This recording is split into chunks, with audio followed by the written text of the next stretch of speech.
And we're up and live. How about all this skidoo? So, back into it all, shall we? Oop-de-doo. So, our last episode, our last piece, we basically wound up back in the first, trying to find out something about a flower known as an elpis, something that the Shade of Elidibus may know.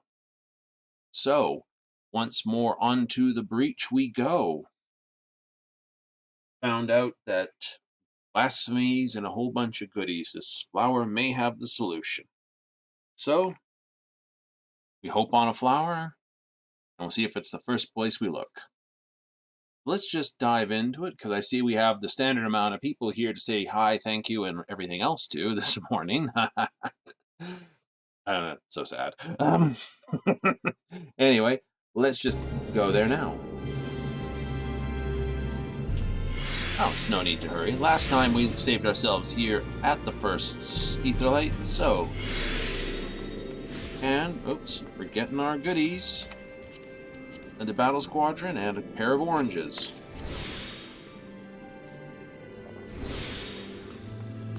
Although we did technically make 90, so that was sort of a waste. Never mind. Better to be in a good habit than be in a bad habit.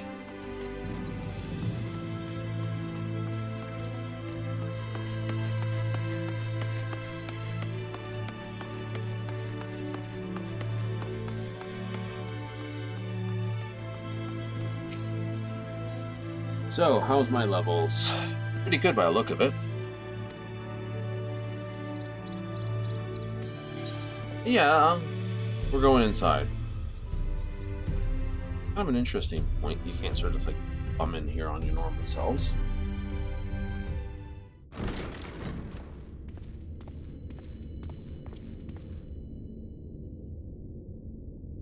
I guess we talked to him through the giant mirror thing on the wall.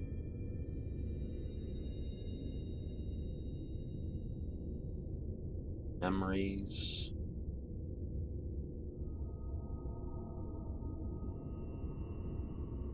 Just memories.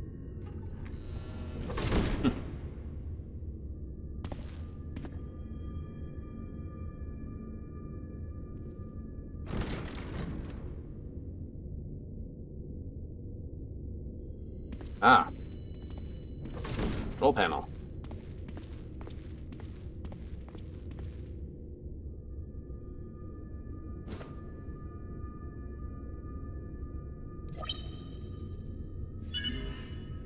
Biometric authentication complete. Please state your business. Eletibus. Elpis. Acknowledged. Reinitializing Circus Tower systems. Searching for Elidibus entity. Not found. Error 404 search. Target located in subterranean core power accumulator. Projecting image.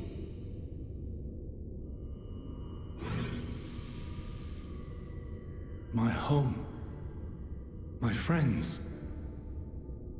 No more than a dream.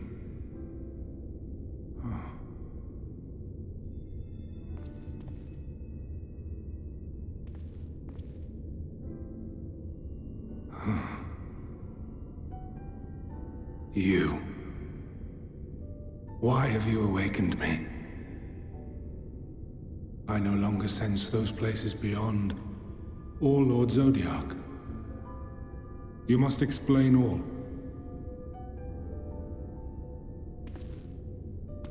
Let's try Elpis.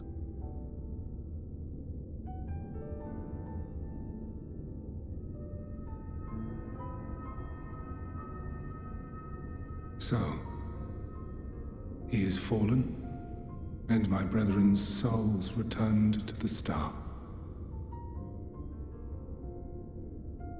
Not an unhappy fate. The doom we sacrificed so much to prevent is come again. Old burdens now yours to bear. Duh. But if this is Fandaniel's design, then I, as Elidibus, have a duty to fulfill. Your unsolicited act has restored to me some few memories of the convocation. Such knowledge as I have, I will share. Flower. Elpis.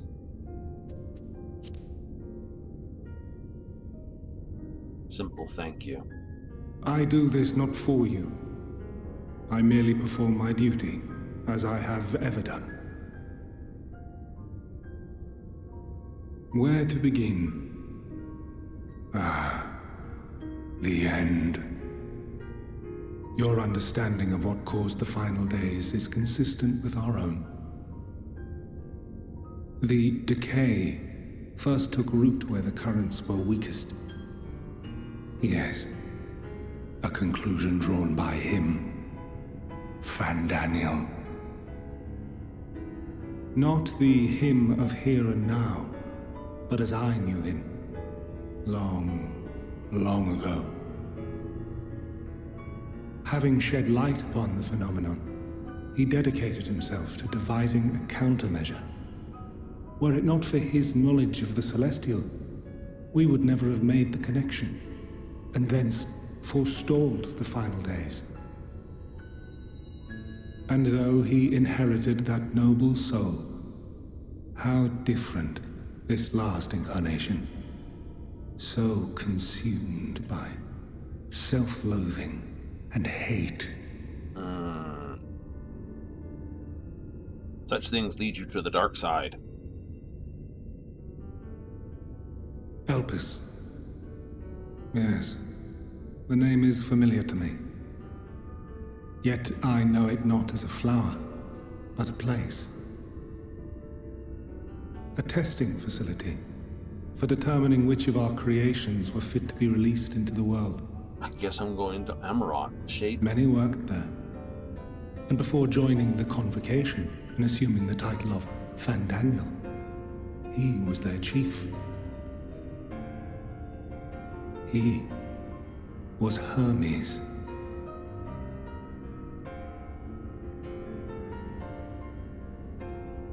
That is all I know. The crystals tell little of the lives the 14 led prior to their induction. Elpis itself would tell even less. Nary a ruin has survived.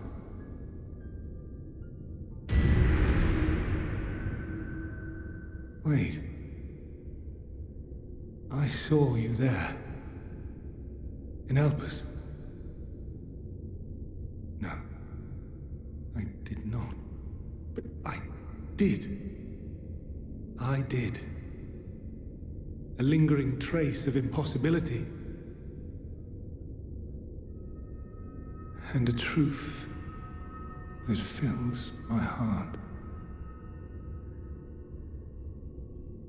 It was not your plaything. Get that idea out of your head. My memories remain clouded, I fear. However, they have revealed to me one possible course. Time travel? You must travel to Elpis, to the time when Hermes served as its chief.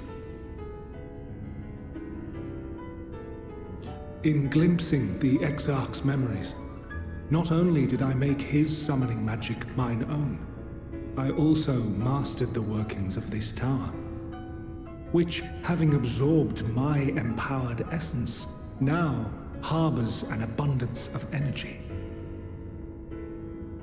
As such, I believe I can deliver you unto the past, unto that place and that precise moment. Given the eons that must be traversed, the gateway will not be fully formed. Your form will be less tangible still than those warriors of light I had summoned.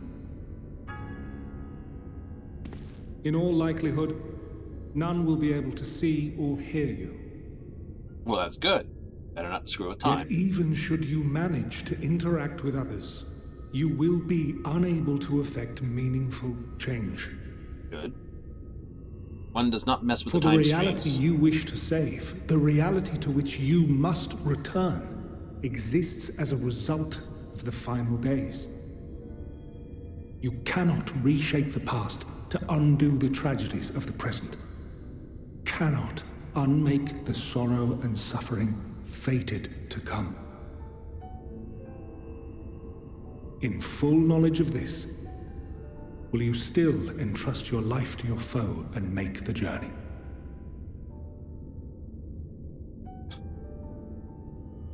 Not much of a choice. Very well. I shall cast you unto the river of time. Let this be my final act. You must input the commands. I no longer have the authority. Fine. First, you must reconfigure the systems, that the tower's ether may be channeled for the magic. Alright. Walk me through the command codes.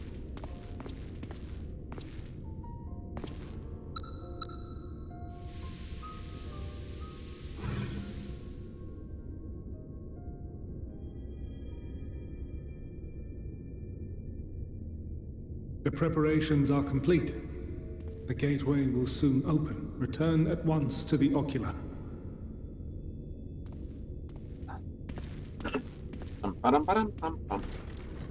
Step through the glass as you once did before. All appears to be in order. The ether flows unimpeded. The magic should consume every last mote of my essence. Why are you surprised? Did I not say that this will be my final act? Lord Zodiac is no more.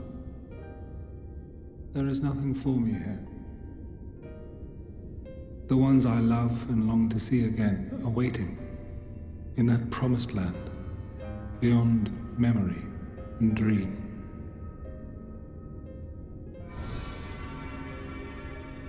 Now go, warrior of light. Go, and do not look back.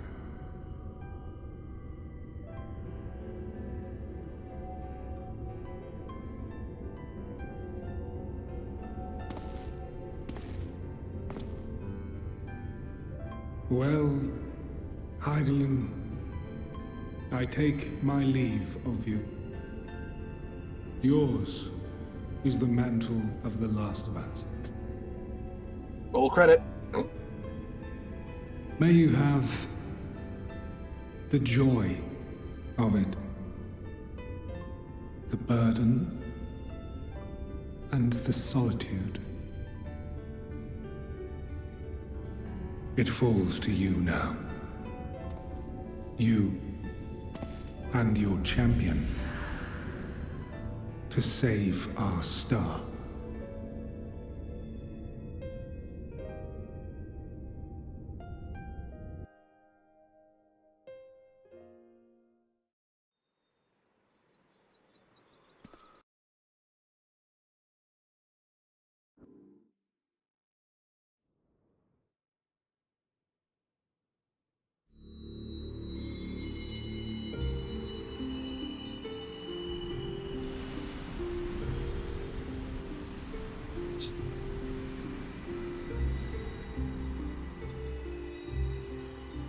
And flying through space again. Whoosh.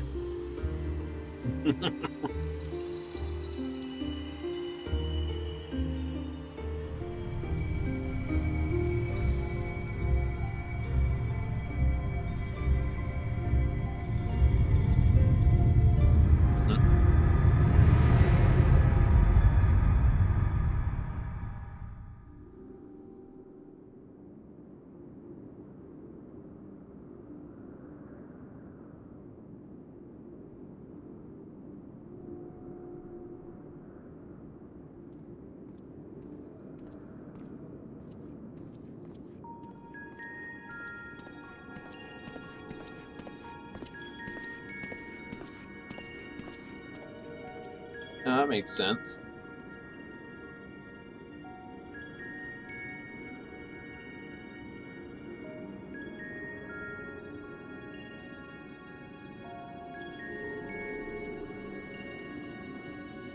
Of course, you know what I'm going to try to do. I lock that ether light.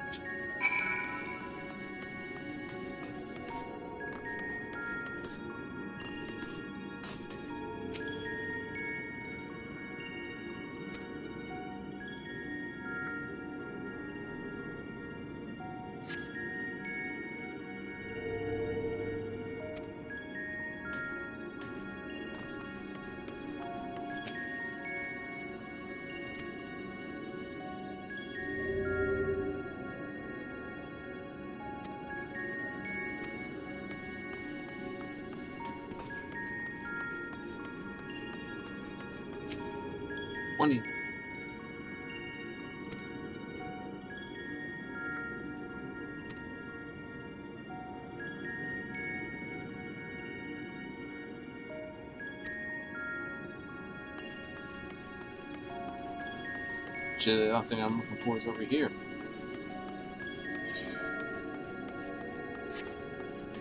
No? Ah, black rope and...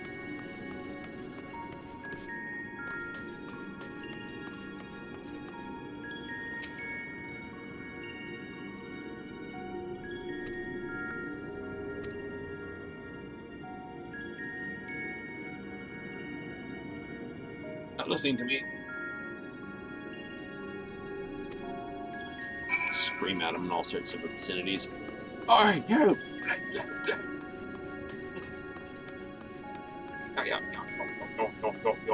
Nothing.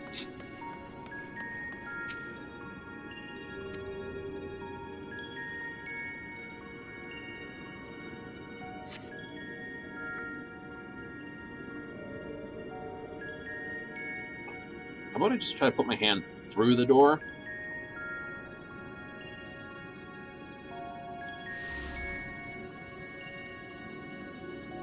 And here we are, Elpis. Well, well, how rare to receive you in person. To what do we owe the honor? Oh, just a few odd tasks. We'll be here a while. You're welcome to stay as long as you see fit, of course. As a matter of procedure, however, I must ask that you kindly remove your masks.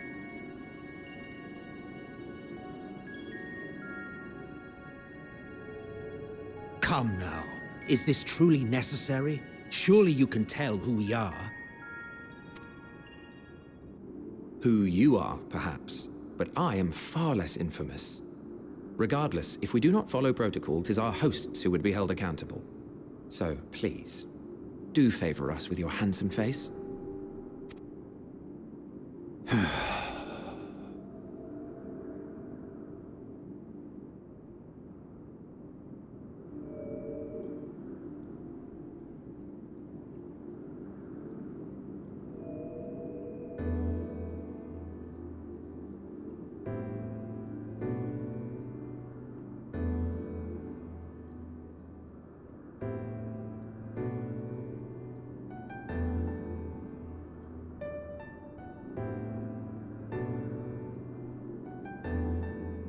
Satisfied?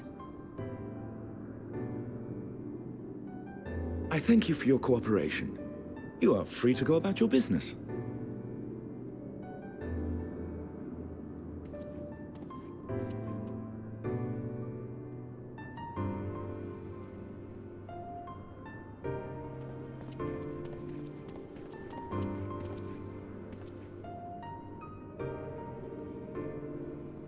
By the by, you see it too, yes?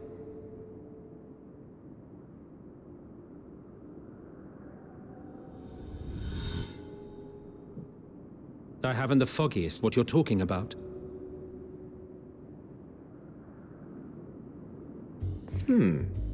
That's odd.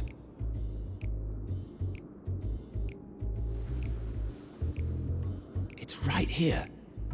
A bit thin in the ether, but there's no mistaking it. The color of its soul is almost identical to Azem's. Do you suppose he created it? Rather unusual for a familiar to have a soul, though.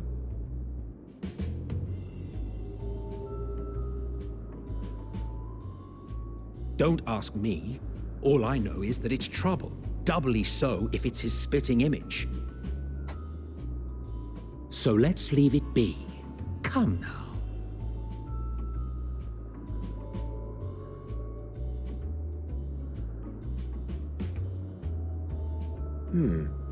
It's trying to say something, but it's literally too intangible to form words.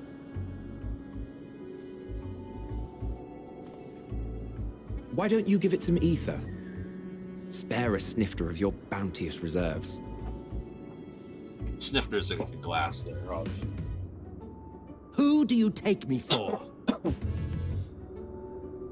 Why, a dear friend, of course. One who wouldn't let acts of kindness, such as my accompanying him on errands to far-flung outposts, go unrewarded?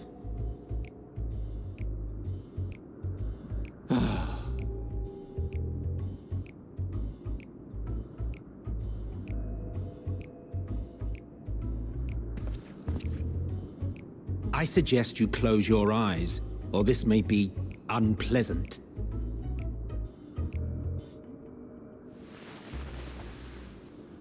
Gonna be unpleasant anyway.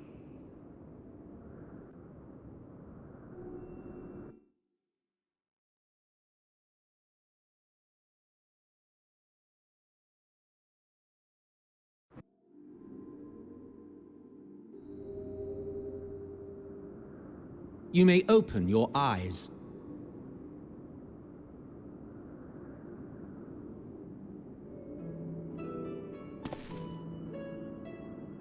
Oh, that fixes that problem.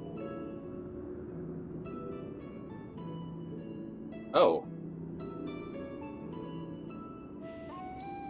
Oh, you even adjusted its size. The better to indulge your whim. This way, it will be easier to communicate. How very thoughtful of you. And may I applaud your artful reinforcement. Without further ado then. Greetings! I am Hythlodaeus, Chief of the Bureau of the Architect.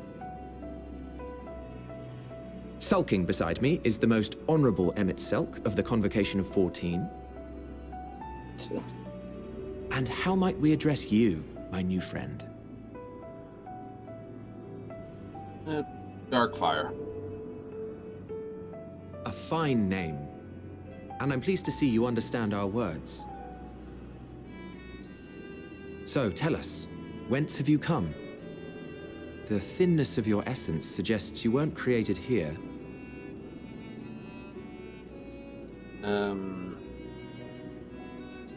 You do not know?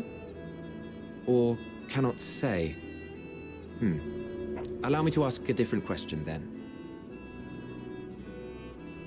What brings you here?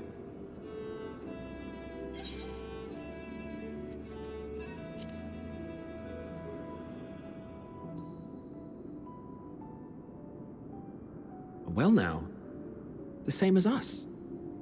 Perhaps Azim wished to come too, but had to settle for a familiar. If he truly wished to be here, then he would be. Right you are. My apologies if we've given offense. The two of us can discern the color of souls, you see, and yours happens to resemble that of a friend. And with your purpose matching our own besides, we jumped to a hasty conclusion. We are here to speak with Hermes, the chief overseer of this facility, which we also intend to tour in order to gain greater insight into the man's work. We, I say, though this is Emmett Selk's charge. I am here only to serve as his guide. And I should be happy to serve as yours as well, by way of an apology for the misunderstanding.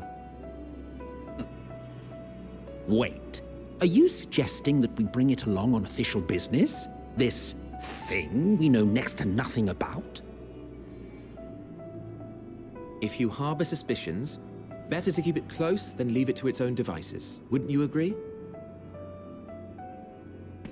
Guy's got real Sephiroth effects, I would say. Besides, having a mysterious life form in tow is the norm rather than the exception here.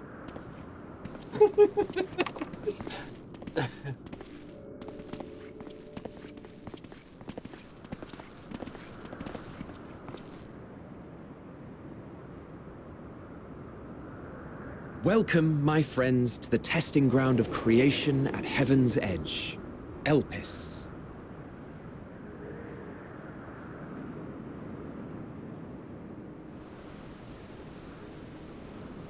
Wait, am I gonna...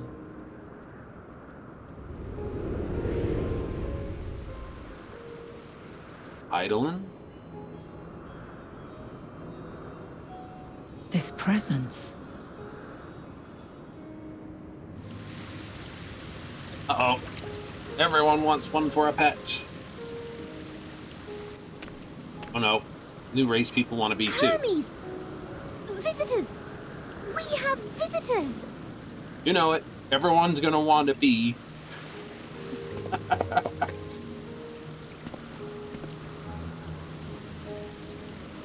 What, feathered tails and clawed feet, feathered ears. It's like, we're gonna be the cat girl or whatever that is. What secrets are you hiding, I wonder? Me, you, this.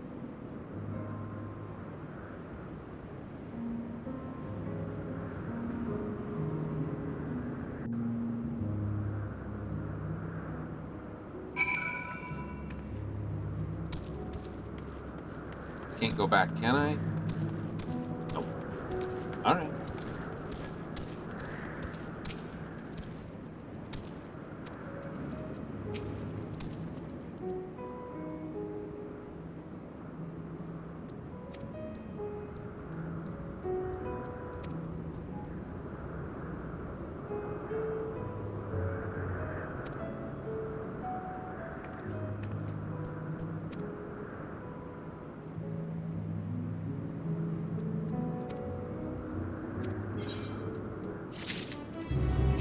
I dare say I will. Uh-oh.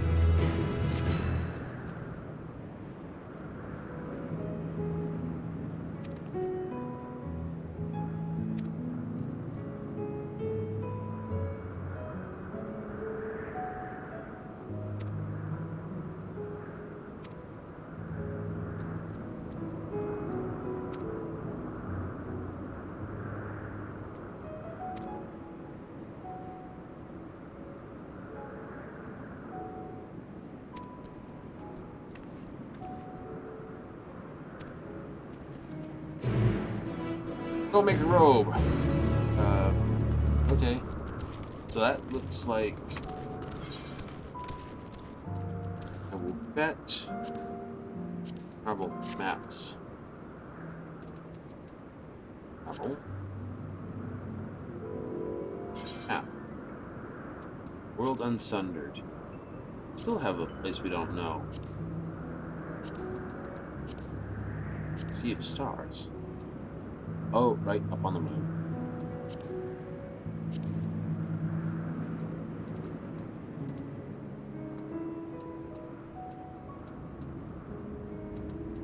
Oh, wonders.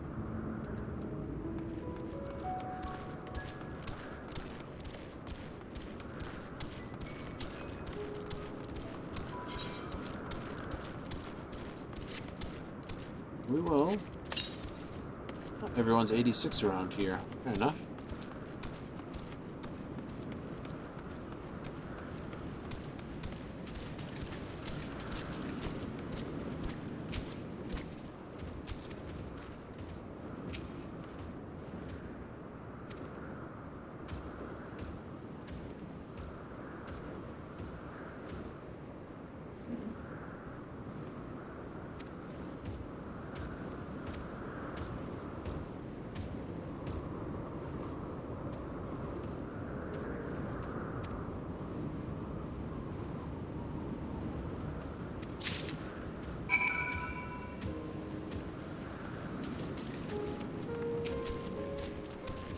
Alright, so...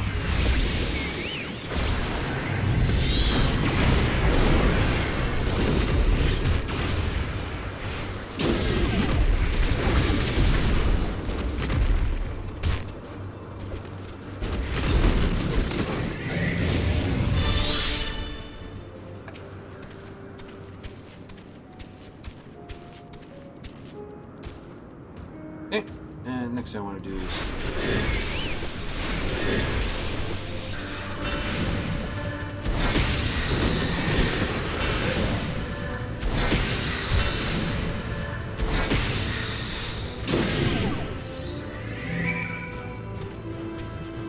Almost blew away the first one. What a terrible mistake that would have been. I would have had to go after a third.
Skip the line there, didn't quite catch that.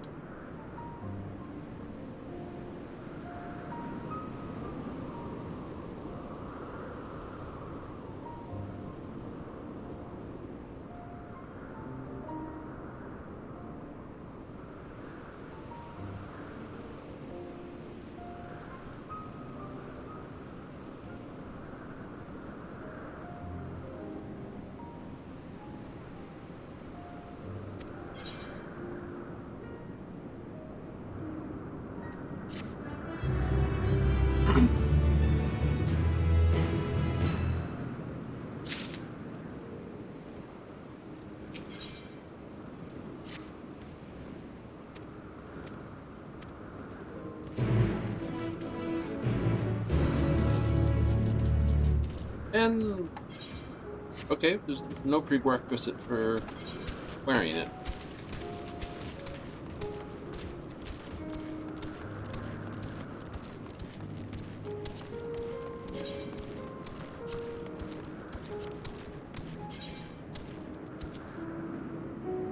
Oh, there's no prerequisite for wearing it. Let's just continue on until they tell me otherwise. I would have thought a glamour would have been automatically opposed.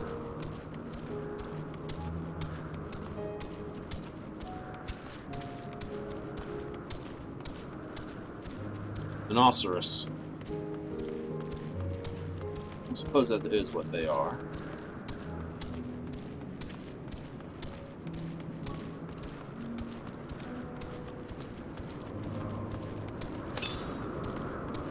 And there are those, aren't there?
Huzzah!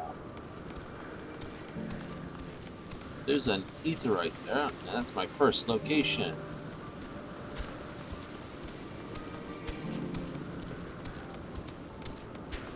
I call them unicorns, I call them rhinoceroses. I've lost sight of it. There it is. Getting too excited. I'm way too much fun.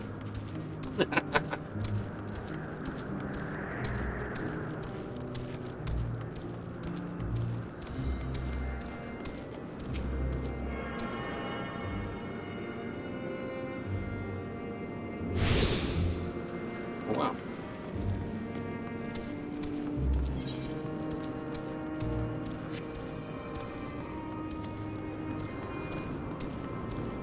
The winged girl.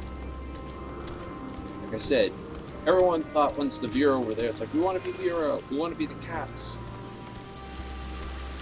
I would giggle if this is actually what the female, oh, frack, the name eludes me right now, comes to be.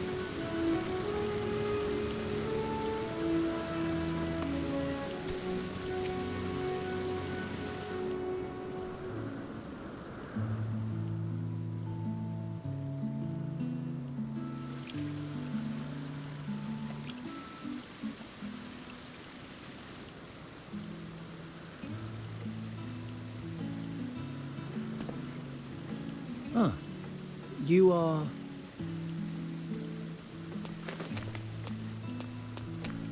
Oh. Different. You're different too. You and me. We're alike. Friends. I want to be...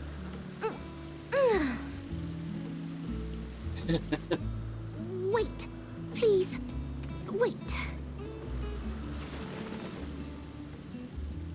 Oh, wow. Greetings and salutations. Can you hear me? Do not be alarmed. I mean you no harm. I wish only to hear your words, share your feelings, and know your thoughts. May we please be friends? Easily done. May we please be friends?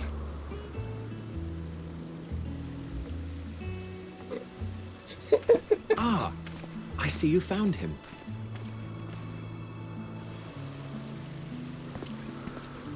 It's Ladeus. It's been a while. Too long, I think. Too long indeed for close collaborators. On this blessed occasion, I bring not only myself, but others who long to speak with you.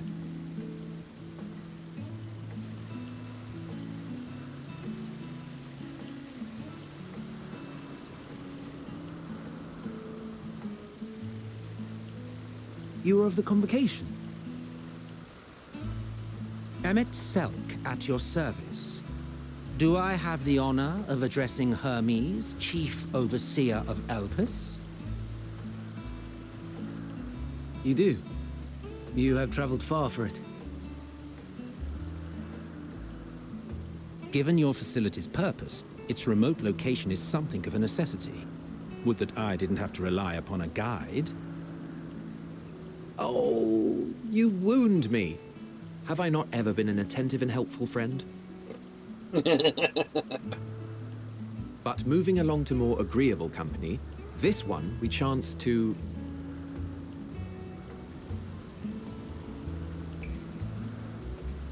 Yes, we can be her friend.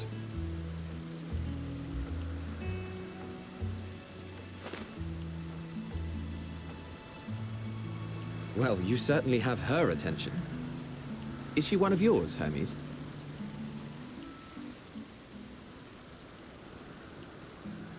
Her name is Meteon. It means shooting star.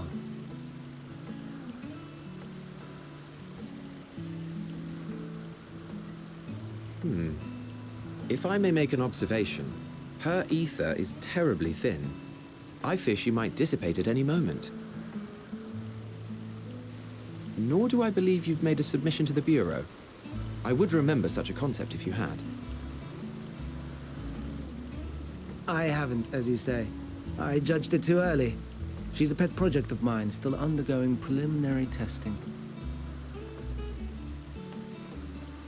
But rest assured that I will attend in person ere long. Very well. Being an authority on flying life forms, I appreciate that you are exacting in your work. I shall look forward to your submission. If we have finished with the perfunctory chit-chat, I would discuss official matters. By my coming, I trust you already anticipate the subject. I have an inkling, yes. Please wait to the main building yonder. Over there. I shall join you as soon as I've returned these creatures to their homes. What's wrong, Hermes? The Nemestoma is missing.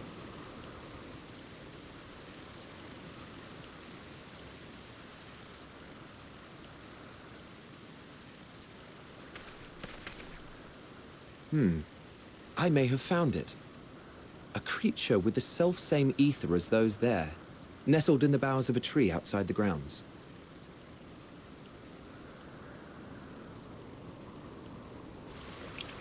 Why is it up a tree? You're saying they can climb with their sorry excuses for limbs? The fashion has been to imbue aquatic creatures with the power of flight, ever since the words of Metron created a sky-swimming fish. The ambistomas too can fly, if only slightly. And they could conceivably climb a tree. Whether they can come down safely, however... Excuse me. I swear I've heard this piece of music before. I'll help, too. Oh, she's just a deer.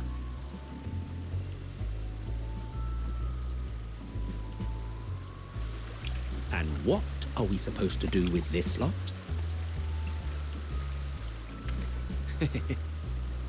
May I suggest we split up?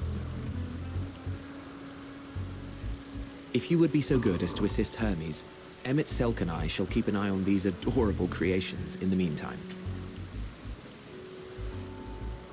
Sounds like a piece I've heard in Breath of Fire 3.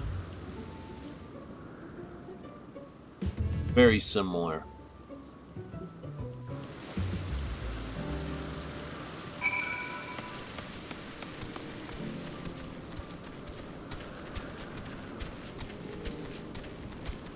Bird of Elpis. I guess that makes sense. I mean, this place is supposed to be paradise, I guess, of a type.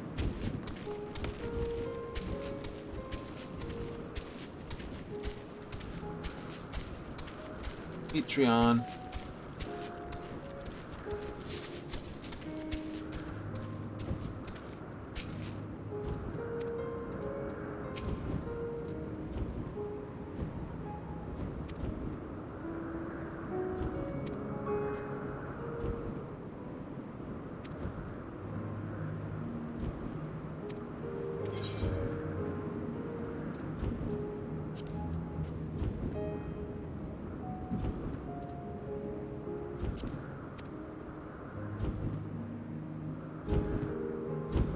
Oh, he's upside down.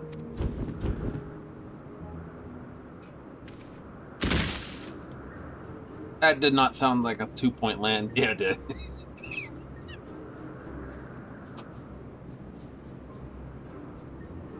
I don't know. He said stand back.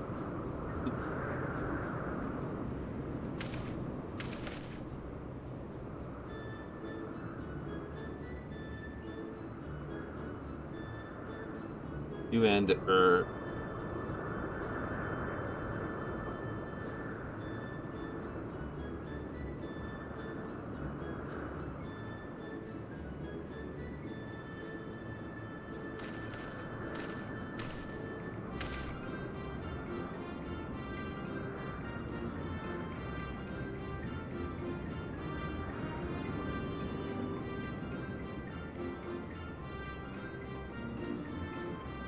oh, fair enough.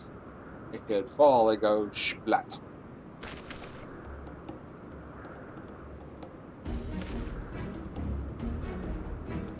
The other guys are watching them.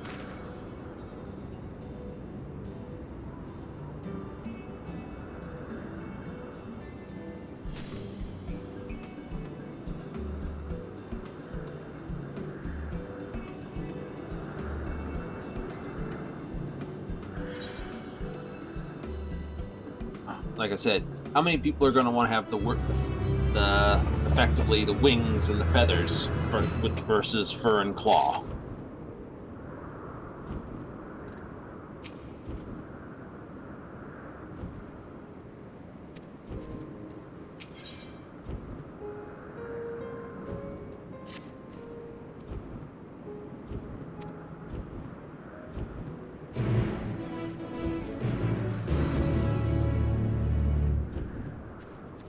Right, return.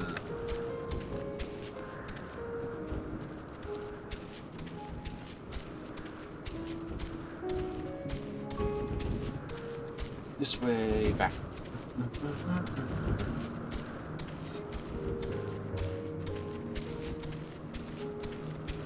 Oh, it should be all good. I mean,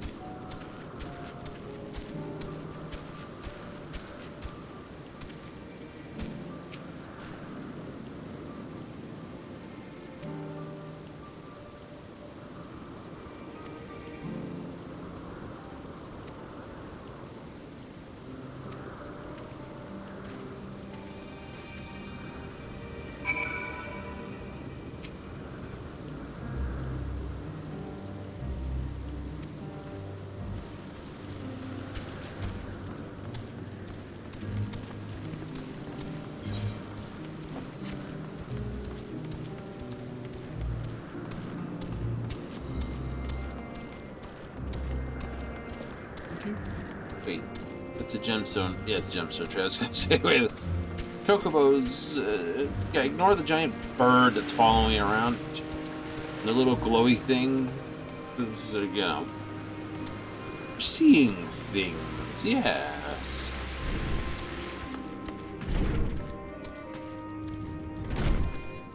Well, someone's role-playing it proper. I'm not, but...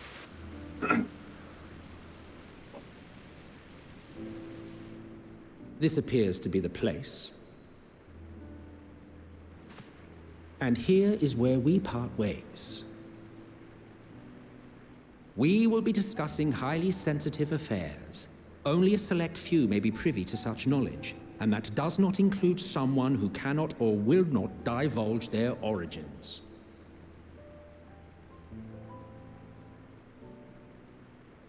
It's understandable. What? Will I have to remove you by force?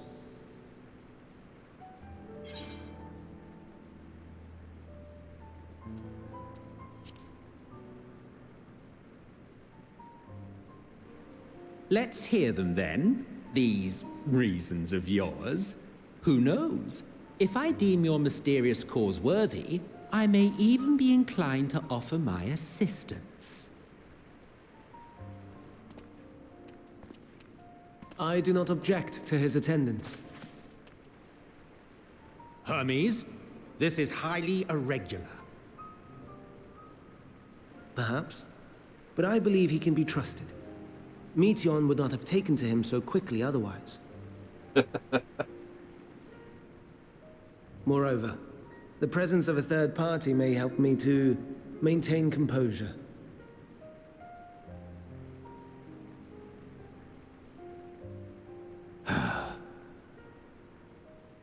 As you wish, then. Behave yourself, do you hear?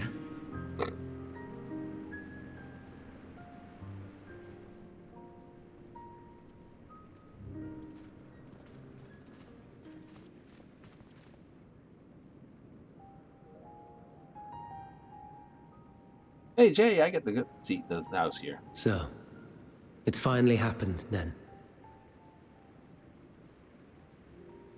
Aye. Van Daniels declared his intention to step down and named you as his preferred successor.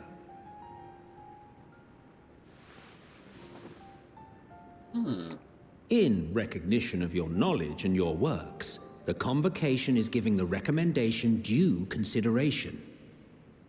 As one who does not know you personally, I am to use my impartial eye to take your measure. And above all else, to ascertain your disposition towards the invitation.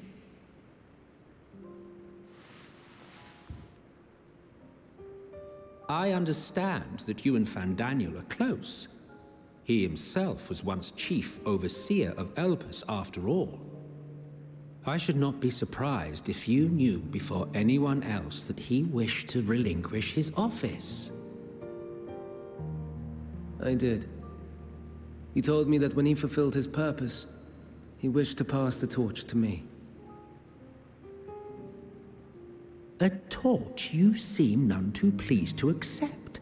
Are you so averse to serving on the Convocation? No, it's not that.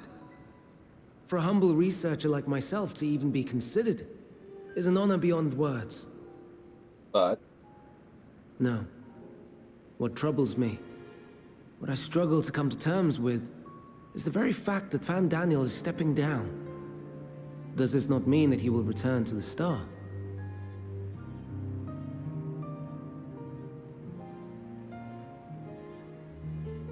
Of his own volition, yes, like so many others have before him.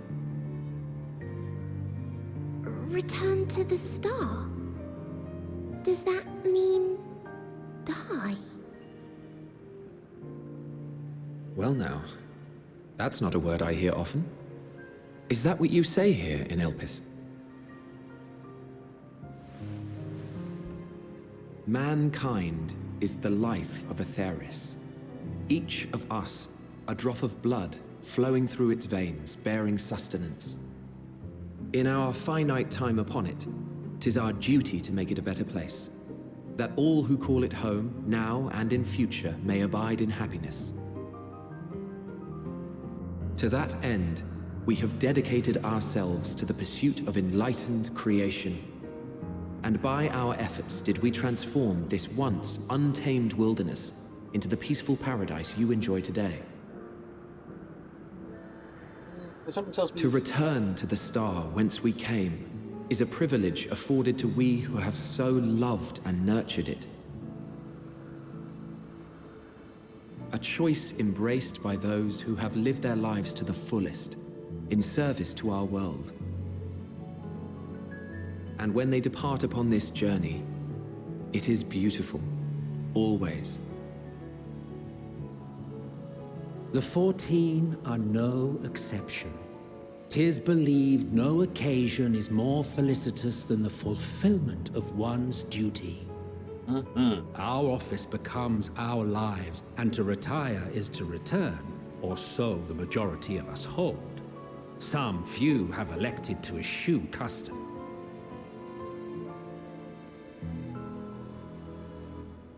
Mayhap you feel Fandaniel's deeds do not warrant his return. Yet you should know his accomplishments as well as any. During his time, he conceived of countless outstanding concepts. And channeling the wealth of experience he attained here in Elpis, he brought forth many new specimens. I know of all this. I do. It's just, I cannot fathom why someone so great and wise, who could still do so much good, would want to end it all.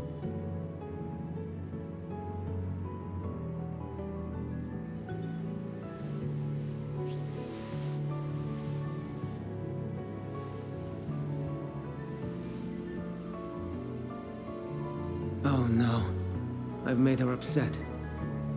Forgive me. I know I requested your presence. Might I trouble you to take Meteon outside? A change of scenery would do her good.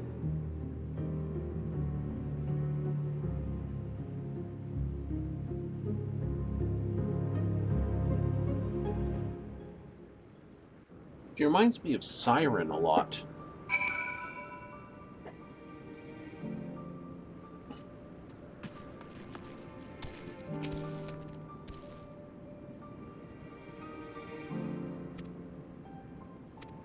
Yes.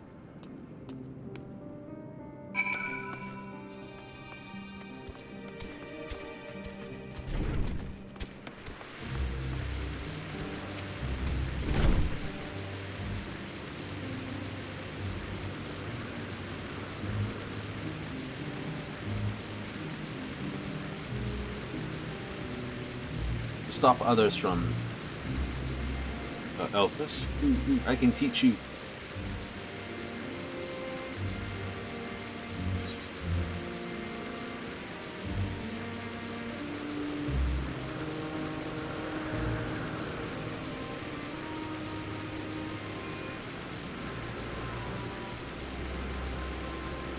Memnon.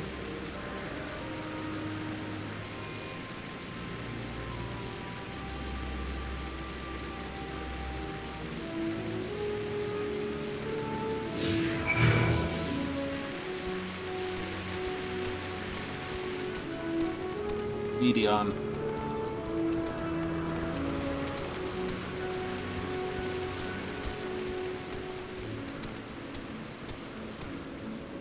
Uh-oh.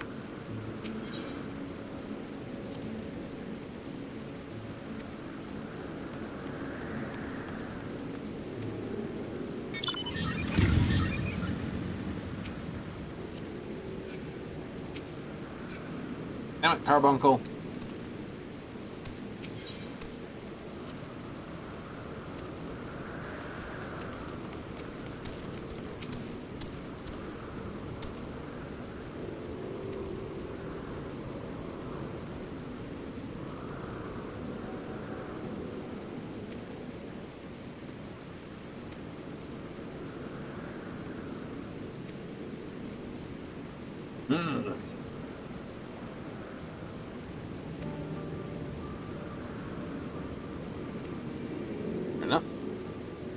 don't just unleash bears into the world. Otherwise, some poor adventurer in the future may have to go around killing bears.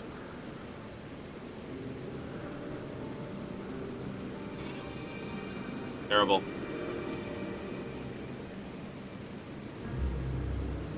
Properties, surmise, but habitats make it suitable, speculating as may have environment in other species.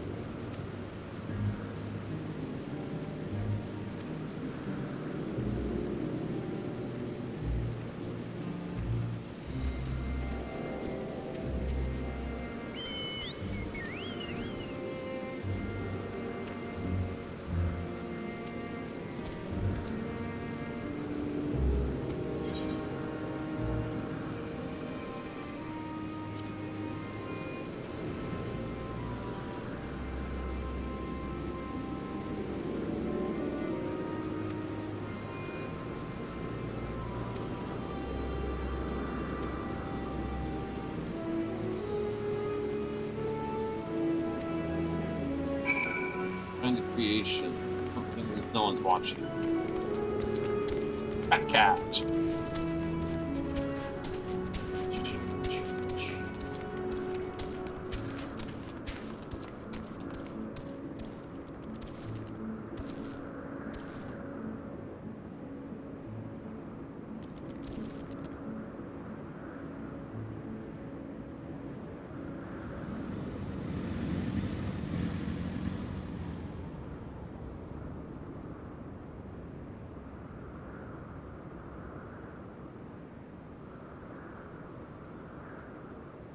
Ah, that bird. Yet again.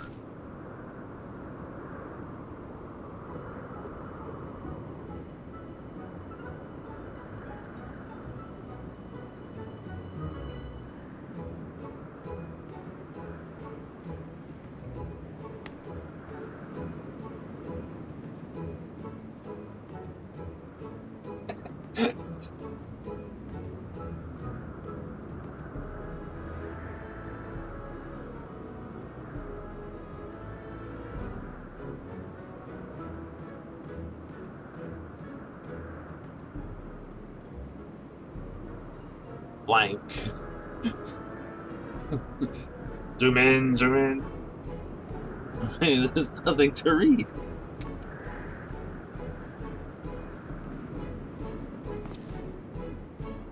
All right. That.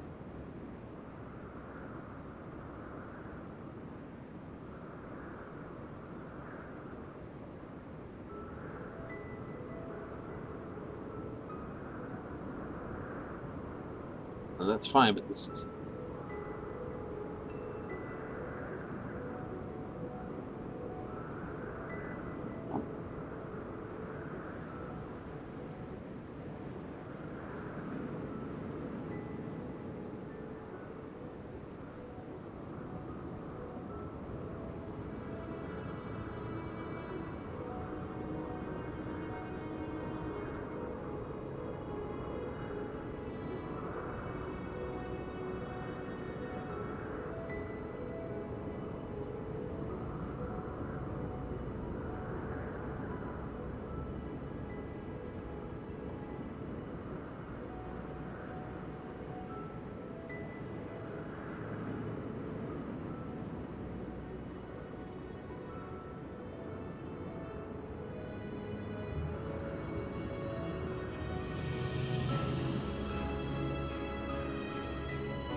I'm good at.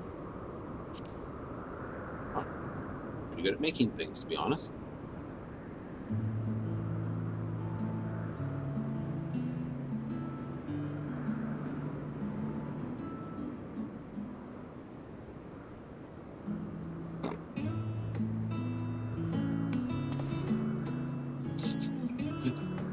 That bird.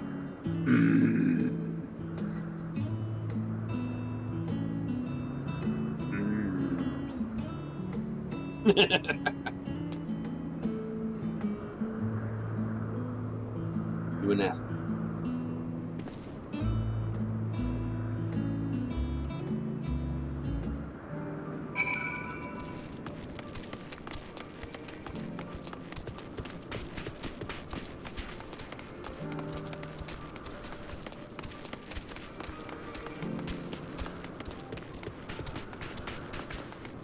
Not that door.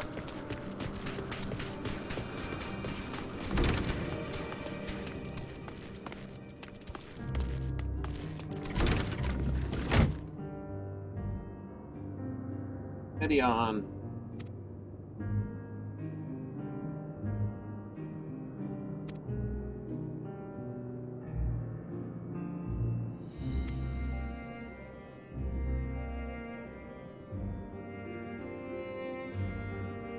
It's a sad thing.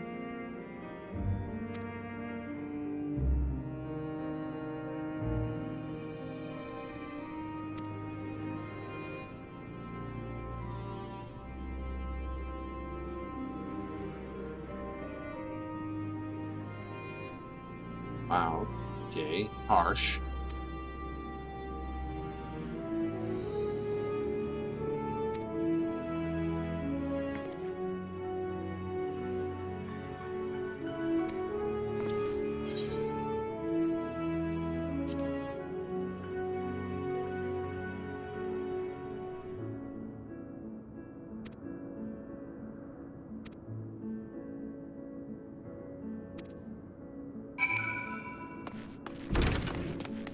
I think so.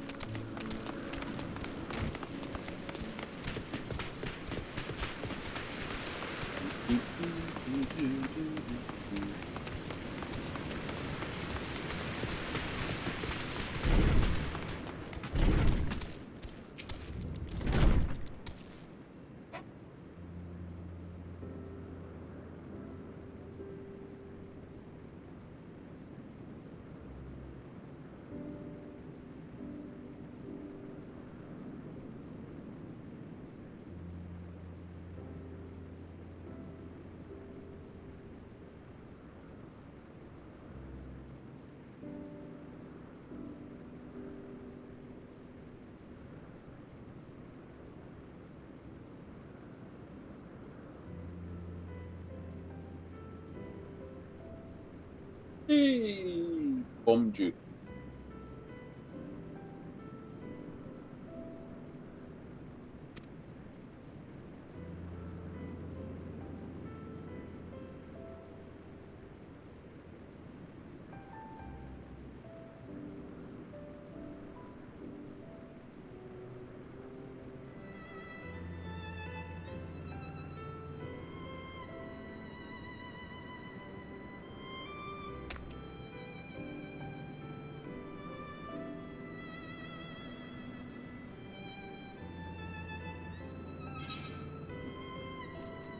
Yes, I'm coming beyond.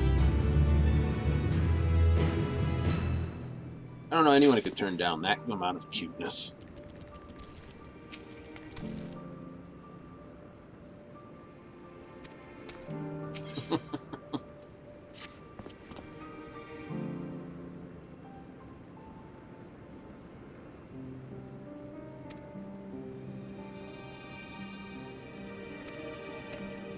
Right?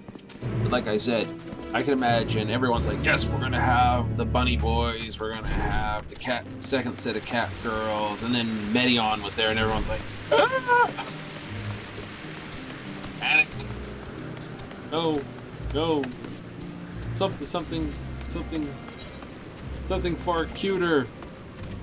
That's, you know, I'm reminded of the old saying, people don't know what they want. Right? It's like, well, you know, we want this. No, you don't. You don't know you want that.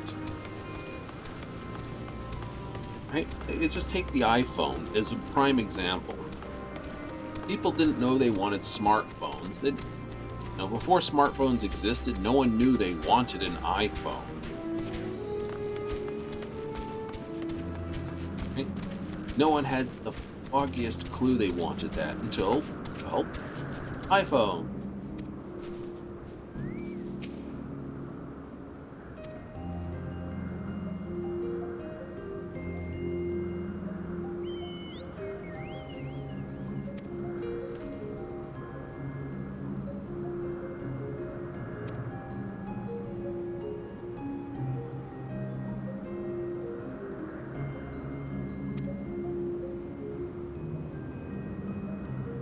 We adhere to laws of creation and endure on their own. So, it's an emergent property then.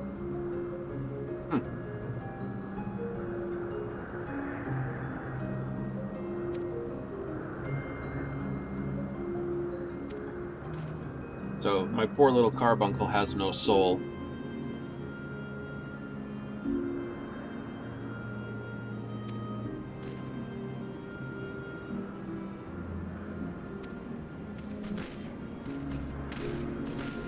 An interesting thing. So, souls are an emergent property that sort of form something that you don't understand. Asaka. Asa. That emotional thing.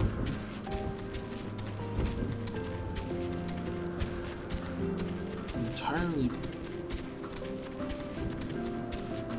Now my brain's racing. It's a terrible thing about me. My brain will race 17 miles ahead of where I'm trying to be, trying to guess what the next section is. Doesn't matter what game it is.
Scratches the bot.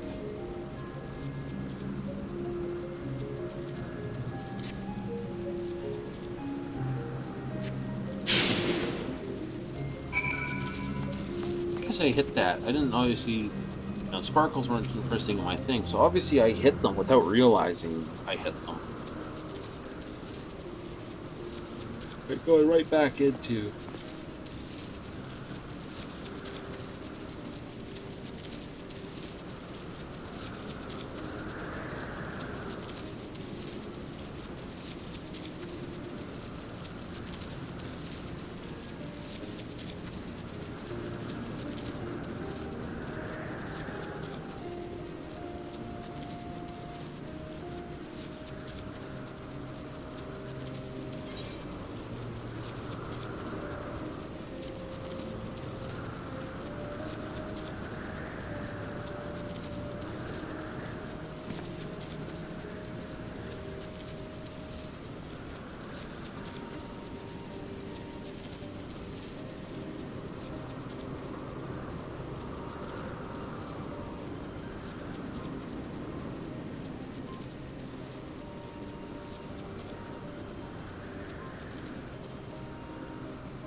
Right, Juno becomes Leticus.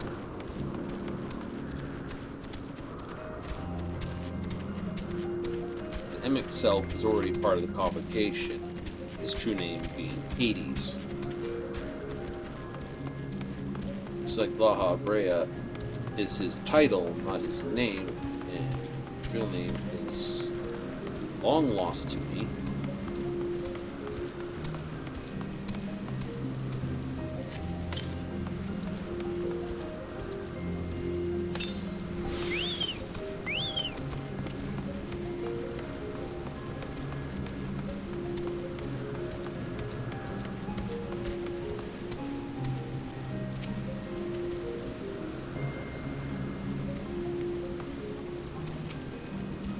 Blue. Yes, why would you know?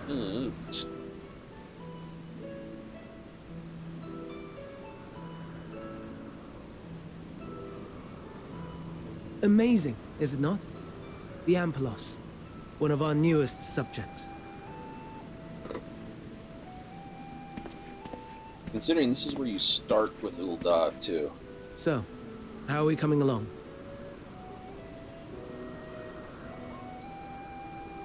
It ate 6 of the last things.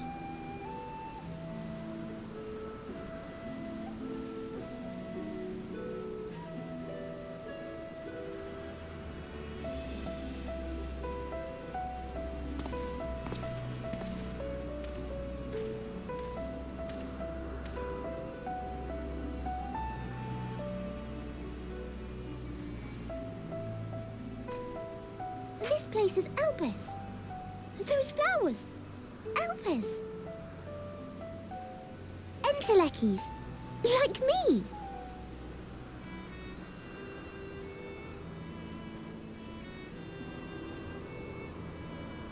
They are a product of Elpis, and so named for their birthplace. A happy accident, born of the hands of a former researcher who loved beautiful blossoms. Unique for how they change color, to reflect the emotional state of those nearby. Though be it here or elsewhere, they are seldom seen in any hue save purest white. Reflect the emotional state, you say? By what means do they achieve this?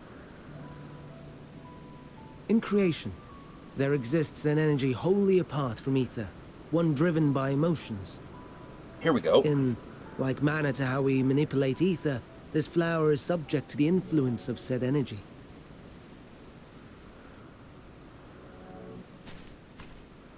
While it has no will of its own, it is sensitive to the prevailing emotion in the vicinity, and reacts by altering its color and vibrancy.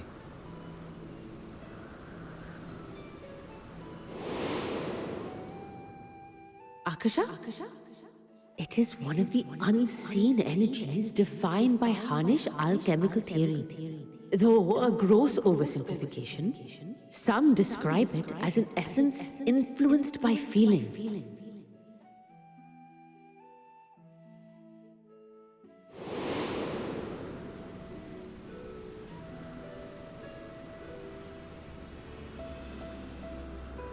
Akasha. Though I'm not familiar with the term, your description suggests it is the self-same energy. Dynamis, we call it. And those entities like the Elpis flower that have the ability to interact with this energy, converting emotions into tangible phenomena, are Entelekis. That's me! That's me! An Enteleki! That you are, my dear. And no ordinary one at that, but the first possessed of free will. She's what I came for. Wait! A form of energy other than ether? Dynamis? I've never heard of such a thing. Hardly surprising. Dynamis cannot be seen, much less felt. And though its existence has long been theorized, we had no proof until the flower's serendipitous creation. What's more, Dynamis is far weaker than ether. Under normal circumstances, its effects are drowned out by the latter. On account of which, beings comprised of and reliant upon the ether, like you and I, are unable to make practical use of dynamis. Wait. 'Tis a truly esoteric thing, known to but a select few scholars. Intriguing. Then, given the limitations you described, why create Netion?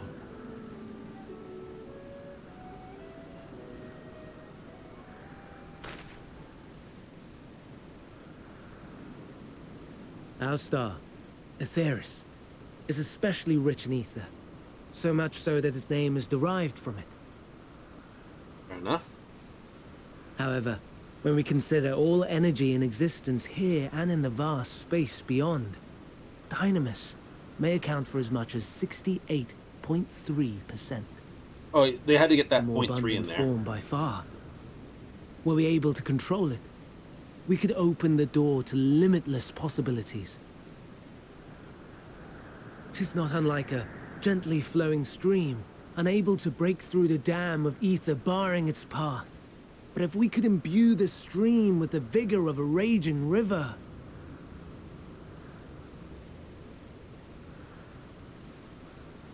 Uh-oh. Not that I have such grand ambitions. Nay. I merely wish to create a being that could traverse the great expanse.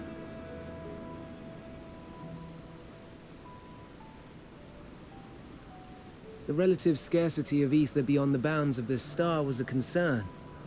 And so, I looked to another source of energy by necessity.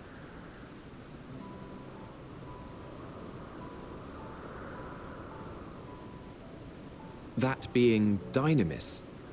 No wonder her ether is so thin. Precisely. Yours is thin too. Like an entelechy. Like me. So... are we the same? Entelechies.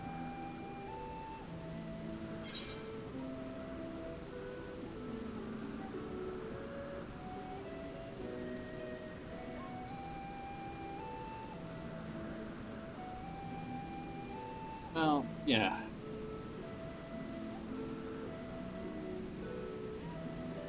That sounds more akin to the desperate flailings of a wild beast when facing imminent death. A deficit of ether alone does not an entelechy make. It would, however, make it easier for you to interact with dynamis. And limited though its influence may be, this quality could prove the difference between victory and defeat. You'd do well not to underestimate it.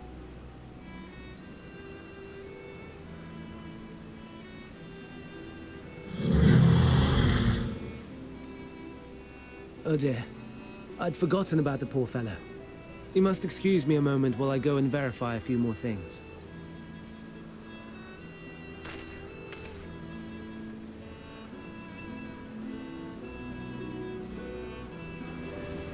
Okay.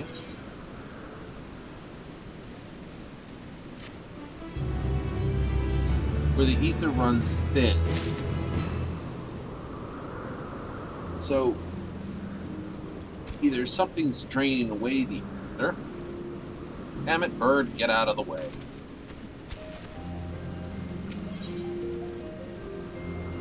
Or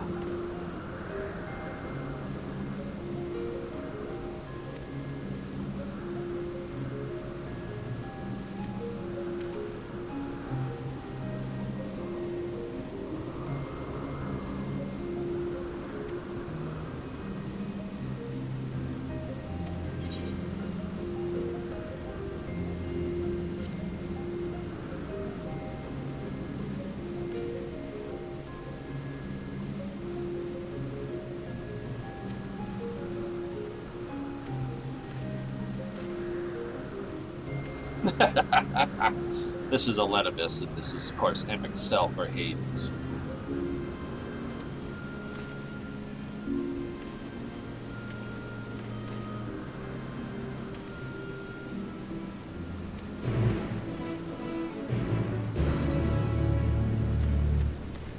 So, because we're quite sundered, intellecty or not, we're friends in fitness. Yes, gentlemen, thin is equally as attractive as thick.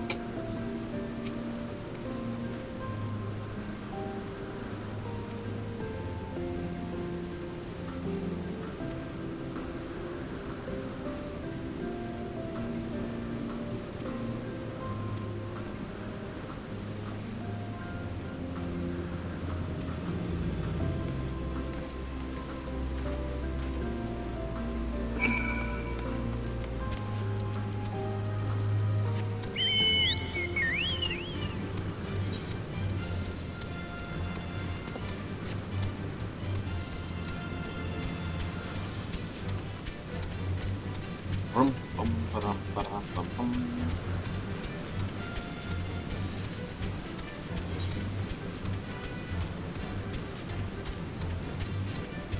Probably something blocking that route.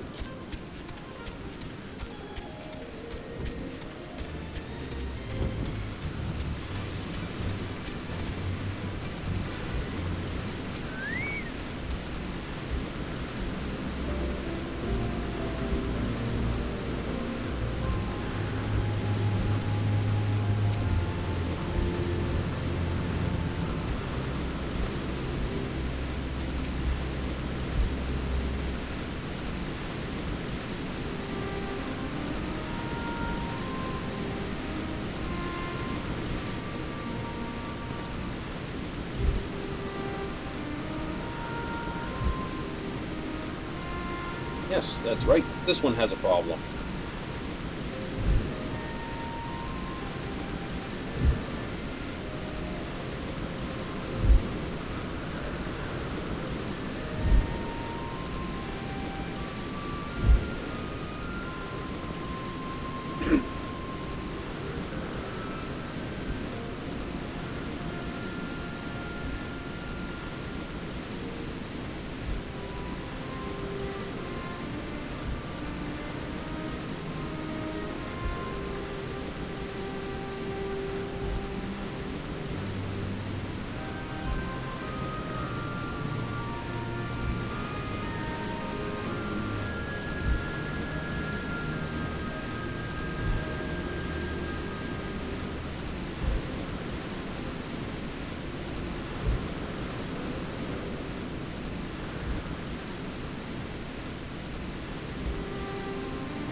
This ought to be interesting.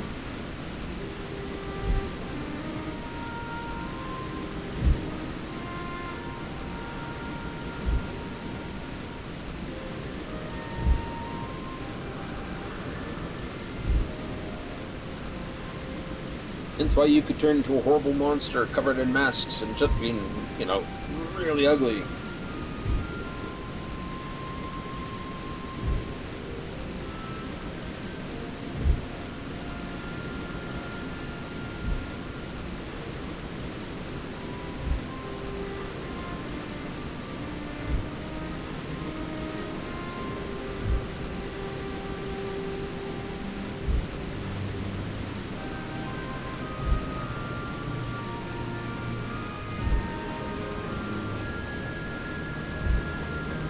Uh-huh.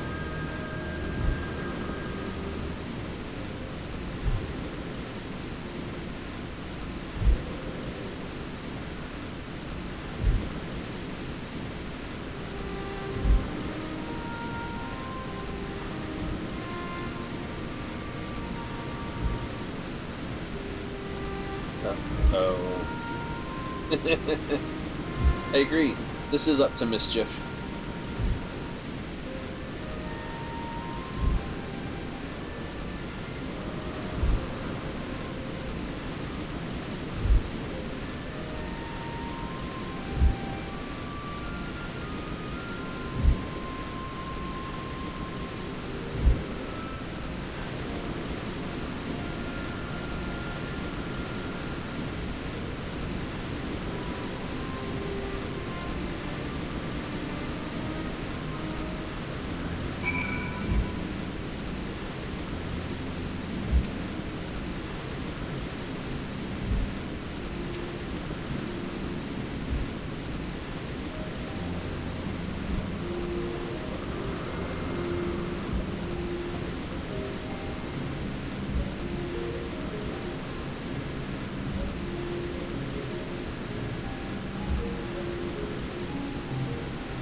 Fair enough, fair enough.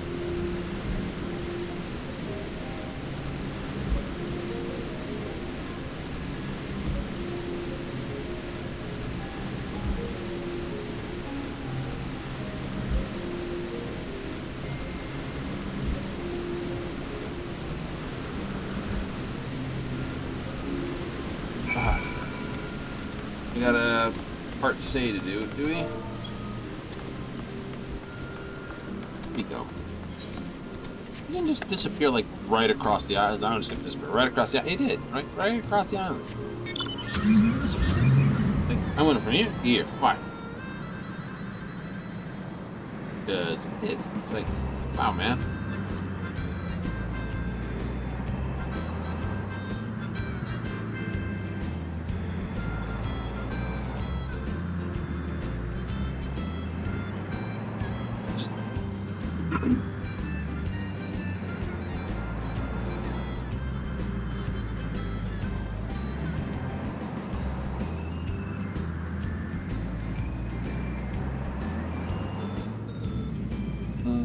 Out of the car, select him, / it's I, space, have a favor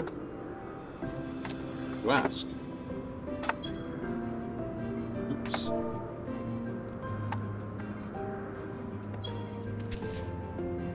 Oh, no, you don't. I'm not lifting a finger.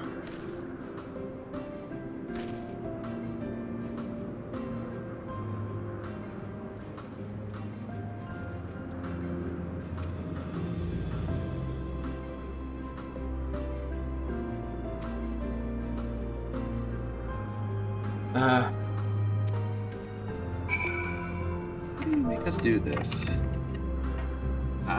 You know, I get it, but the game's not exactly a typing teacher. You know, please, MXL.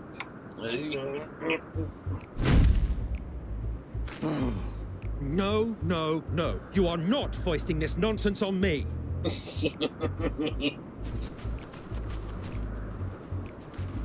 I'm given to understand you have the power to help the Charybdis, and should be quite willing to do so. And so I appeal to your better nature, most benevolent Emet-Selch. Please teach her to fly. Or else Hermes will transform. Right now.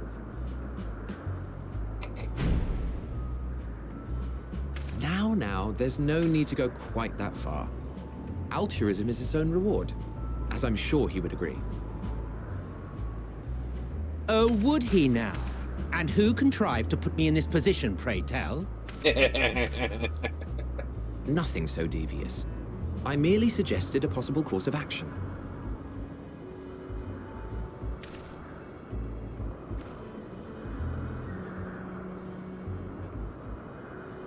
Please, Emet-Selch. Please. How can you turn down that? Go on. How can you turn her down? I did not come all this way to play nursemaid to your creations. I'd thank you to remember this favor and let it be the last. You can't turn her down. Not that. No.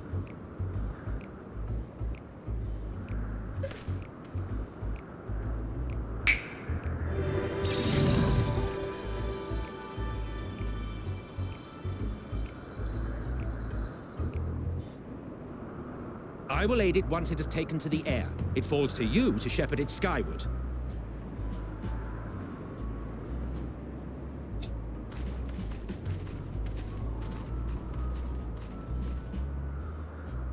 Well, let's relax and enjoy the spectacle, shall we? Cutscene! Or cutscene to cutscene more. I have a flying mount. Some people want that too. You were wondering why Emet-Selch joined the convocation. Truth be told, he wasn't the first choice for the office. I was, on the strength of my ability to see ether. But I declined the offer. For though my vision is exceptional, I am pedestrian in all other aspects. Worse even. Quite abysmal when it comes to manipulating ether, for example. Couldn't transform even if I had a mind to do so. What good is the ability to perceive a problem if one cannot act to address it? Fair enough. Emmett Selk has no such shortcomings. He excels in vision and manipulation both, the latter to an extraordinary degree. If there is a mage more powerful, I do not know of them.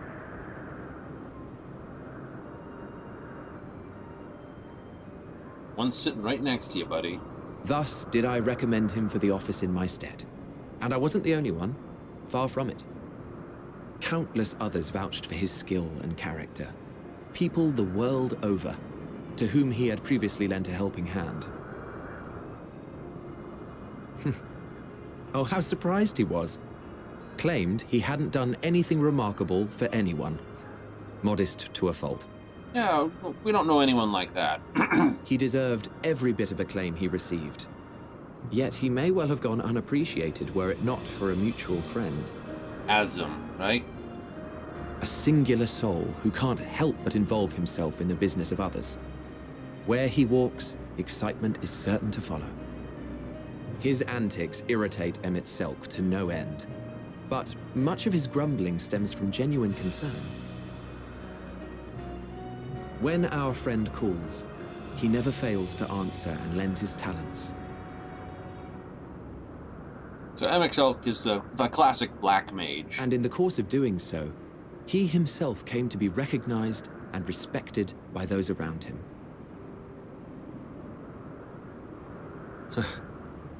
They are truly remarkable individuals, and I'm proud to call them friends. To help them realize their dreams. This will be my greatest contribution to our world. And when they have fulfilled their respective purposes, so too shall I have fulfilled mine, and together we may return to the star. Look at me, spilling my innermost secrets. I can't seem to help it with you. I can only assume it is due to the color of your soul. I just don't understand how you can be so alike and yet so different. Well done, my pet. Well done!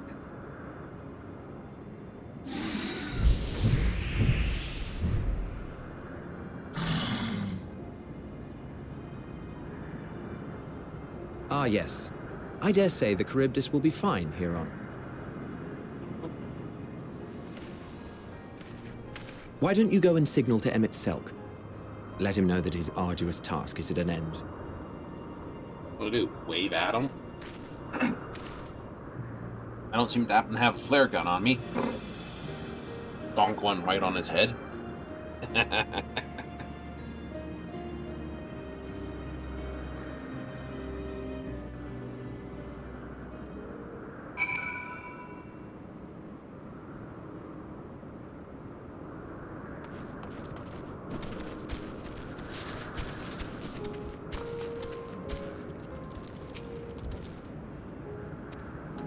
Entirely possible that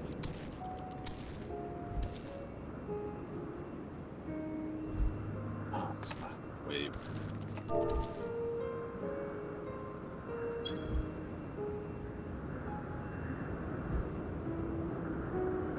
Did I not select him? I guess not. So let's just try left wave.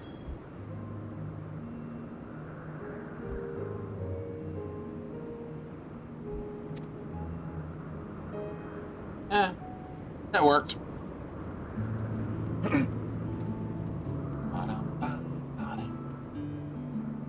More speech.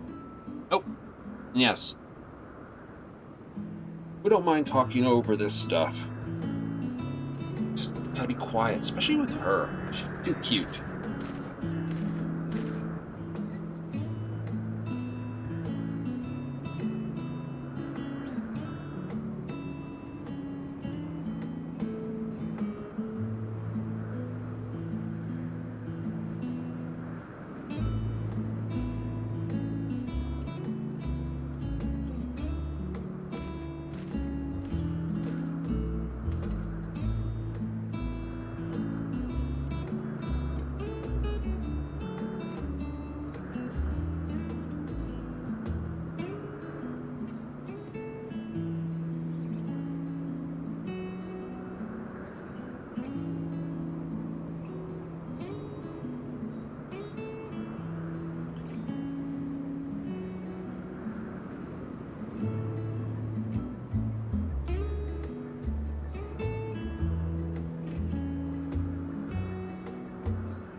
A little bit iffed about that, I can tell.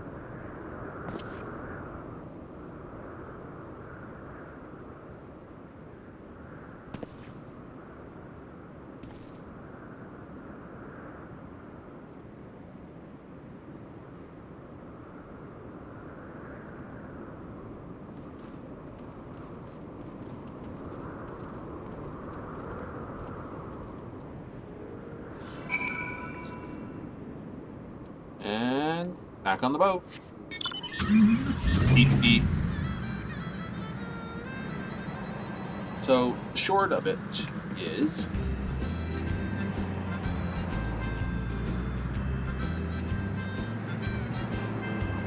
Dynamis, or Akasha,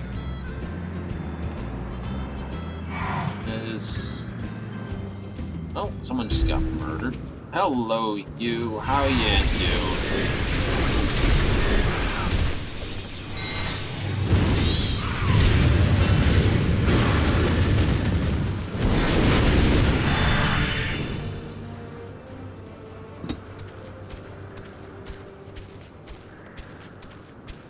Alright, so that doesn't...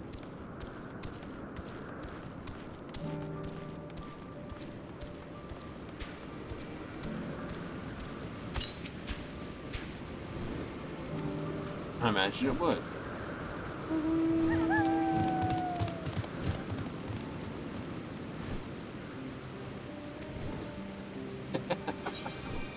Didn't force me, I meant to do it that way.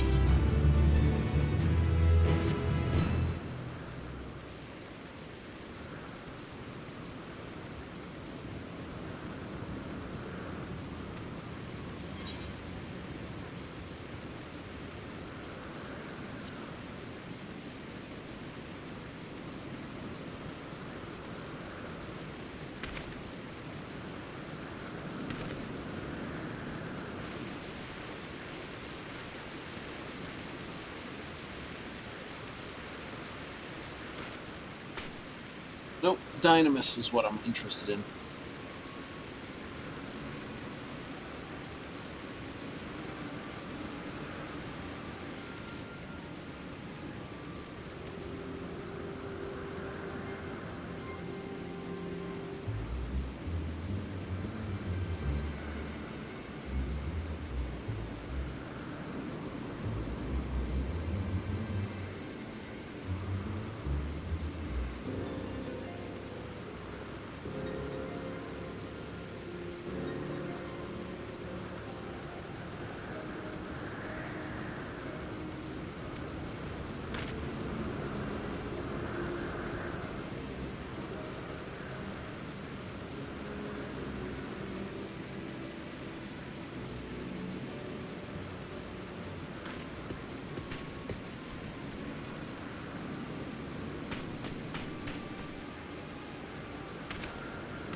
Oh, I say we should be investigating this.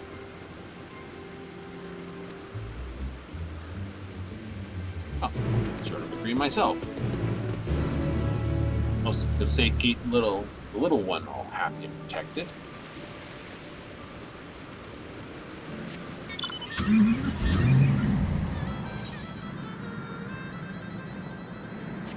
Ether to ether, dust to dust.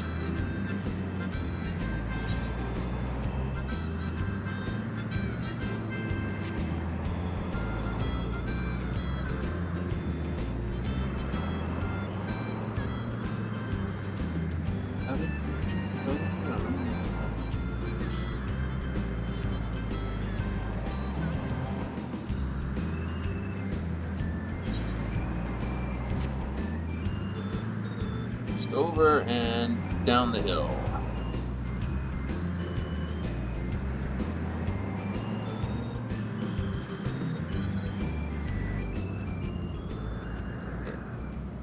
Yidritrians, huh? Some things just gotta murder.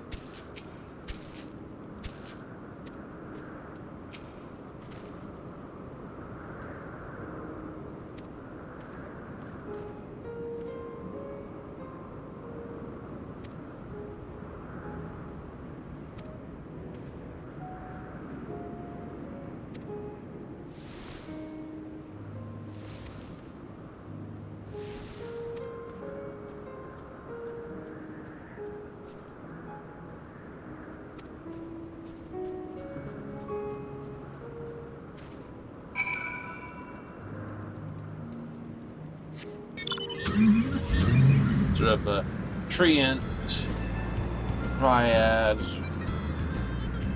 coupled with Yggdrasil.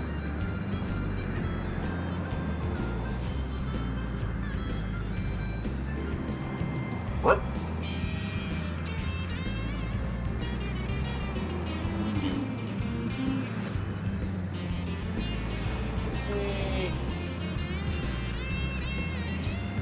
86 area. Ooh. Now there will be something.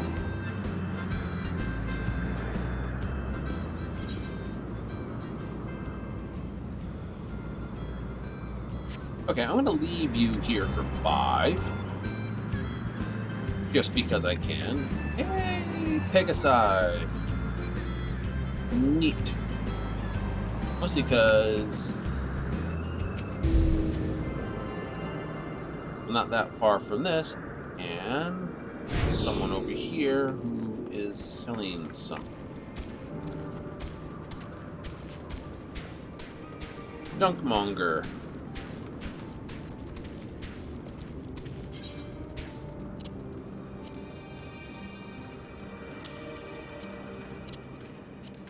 You have good gear to start with, you don't have to get all the subset gear. What are you selling? 86.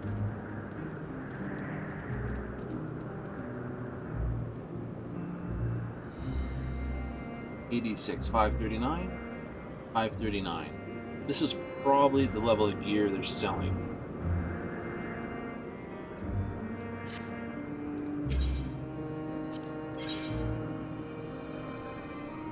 Codex. Yeah. Person, please. What's the difference? Oh.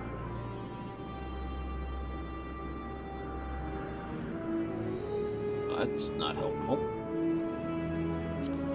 Okay.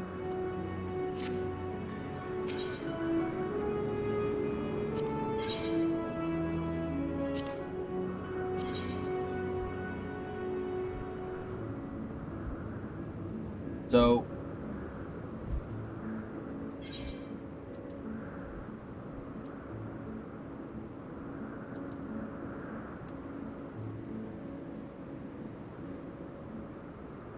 the gear is better.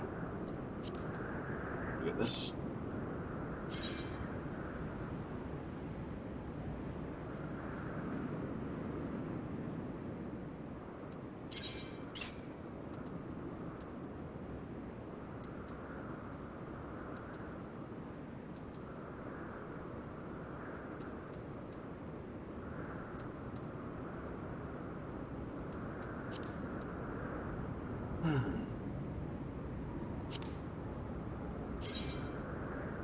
So, my helmet has better.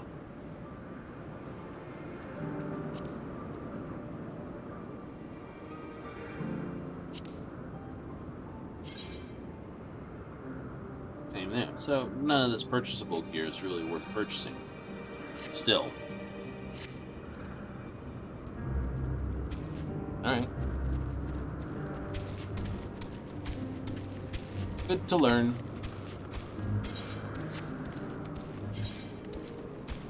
I assume this is going to unleash this sort of level of stuff.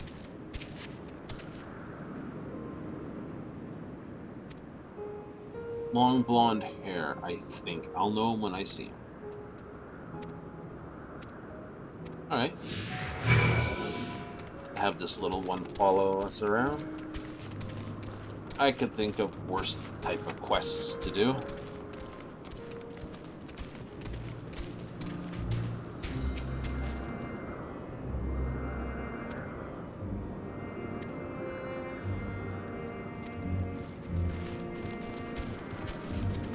Nope, that's a dark-hand man.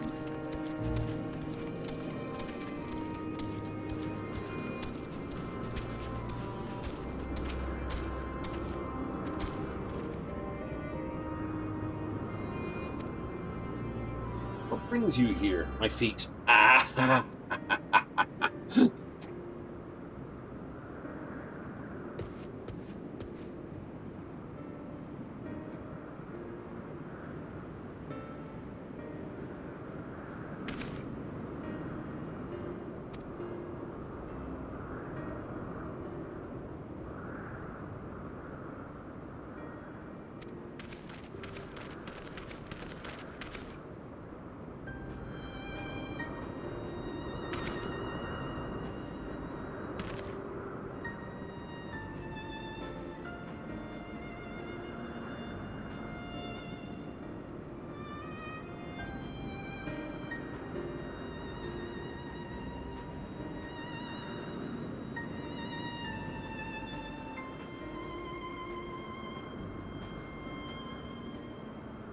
Basically, they're a predator.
And again, I hate that set of words. For the greater good. Blah. Gross.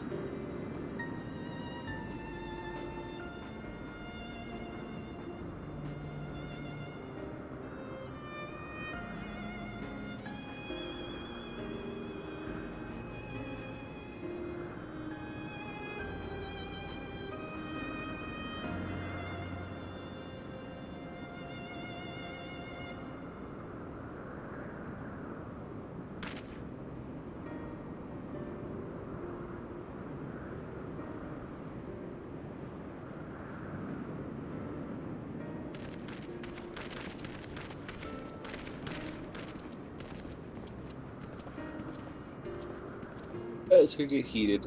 I'm going to babysit again.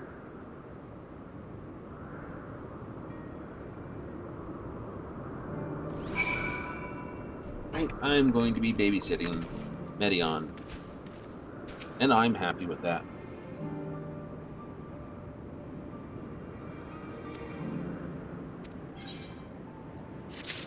Poor little one. Bird!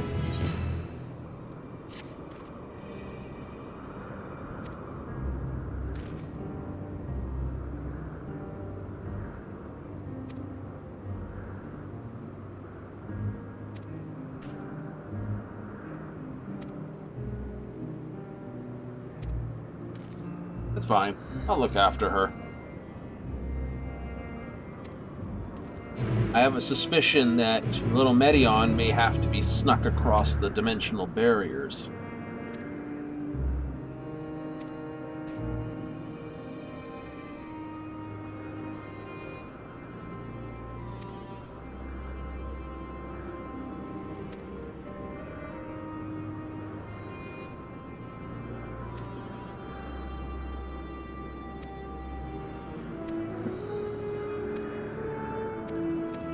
Escort Medion around.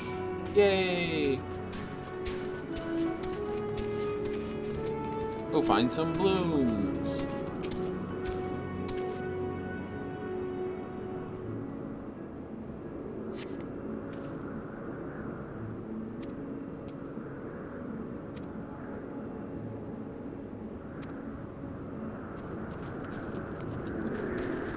That's not in bloom, so...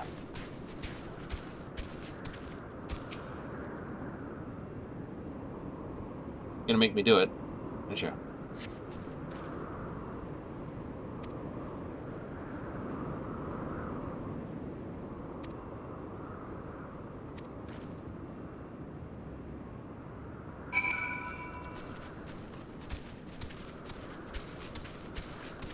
A flower bed.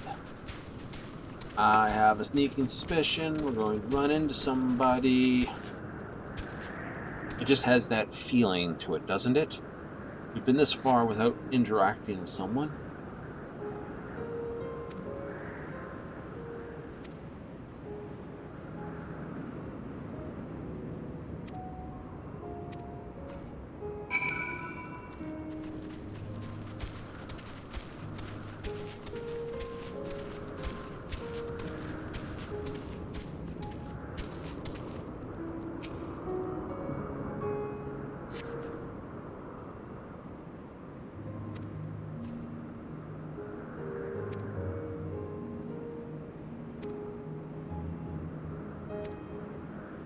Shot seeds at him. Yeah.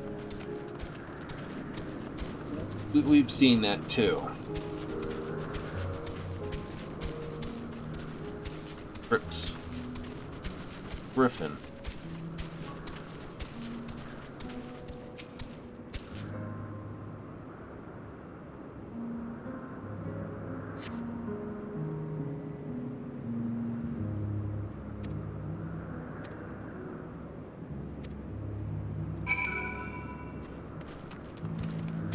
That's a Marlboro.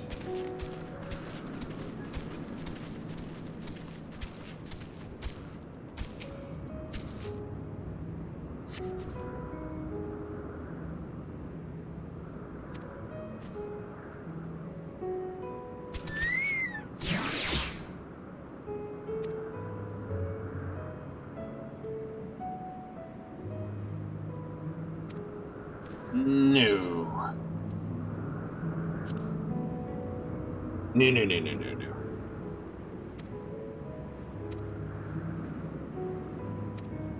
Oh, wasn't paying attention to Freya for a bit. I didn't pay attention to her timer.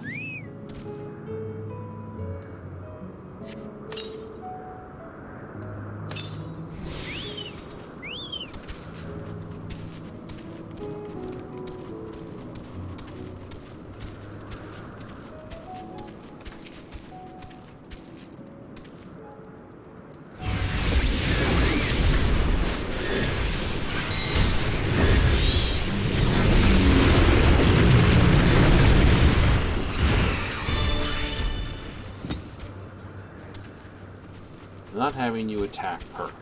Go away.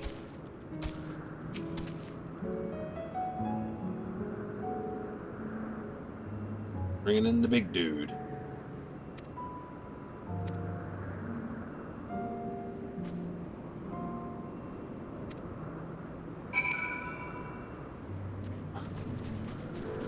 Shiny object. I know what these are. Elpis flowers.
No.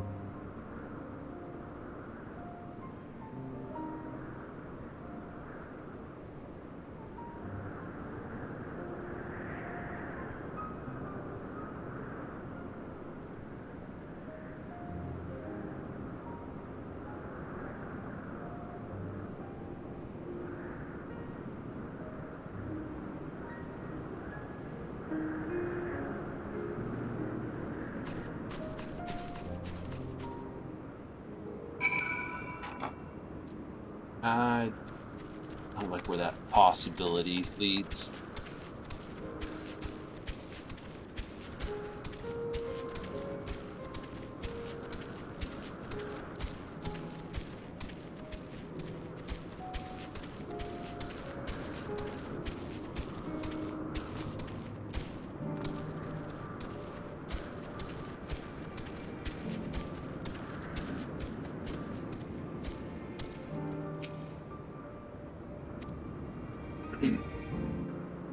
Yeah, I'm not a fan of where this may be going.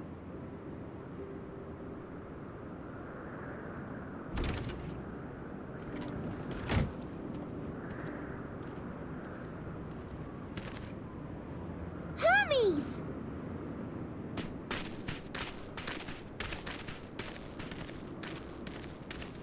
Oh, you were waiting for me. You've finished talking? Yes, we've come to a decision. It'll have to be. My thanks for keeping Meteon company. Emmett Selk and Hythlodaeus have already retired to their rooms. There is room for you too, if you would follow me. First things first, we're gonna do something stupid. Wait! I want to show you something first.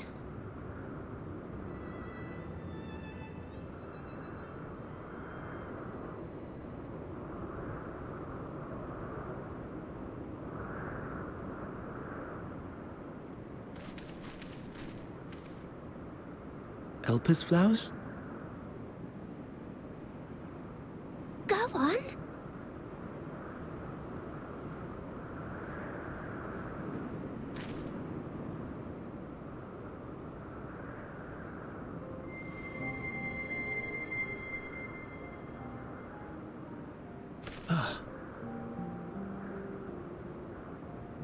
You're not the only one, Hermes. Others feel sad too. You're not alone.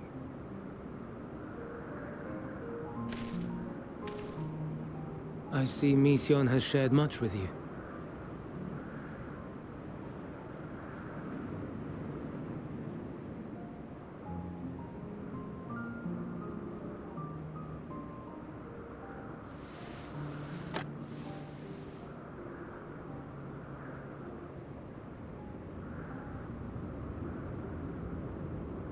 May we talk a moment?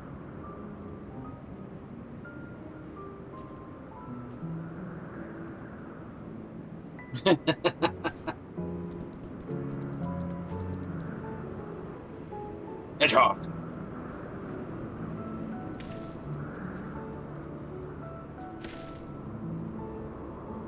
I do not think it wrong that we live for the star, that we strive to make it a better place. Worthy goal. And yet, in carrying out my duties here, there are times when I am plagued by doubt. We all are. Do you recall what Hythlodaeus said when we first spoke of my nomination? Death is the privilege of those who have fulfilled their purpose, a choice they embrace of their own free will, and when they depart, it is always beautiful. Little carousel-y, but Perhaps it is, but only for man. Creations that he deems useless are discarded with nary a second thought. Some scarcely born into the world, afforded a handful of breaths before life and potential are abruptly extinguished. We make an effort to spare them the pain, but they sense what awaits. Rage and anguish and cower and fear, and it is not beautiful. Yet no one cares. No one. So fixated are we upon the duty that we do not pause to question the method. Pain and suffering, confusion and despair, writ plain in the eyes of those poor creatures. Yet no one sees. We turn a blind eye and carry on in blissful ignorance. Nor to miss. And always, Always the blossoms shine pure and white. A contradiction so blatant I could scream, want to scream. How can you all accept this aberration? Then I wonder, am I the aberration for thinking thus? And I am filled with dread. But now I know I'm not alone. Not the only one for whom the flowers weep. Owen asked what you thought as you kneeled beside the Elpis. Or if you only did it at Meteon's insistence. Nevertheless, I thank you.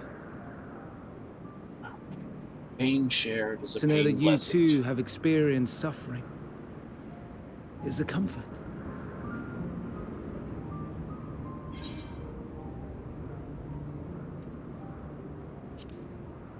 No more brooding. Cuts into decent other times. Indeed. Difficult though it may be, I must endeavor to be strong like you.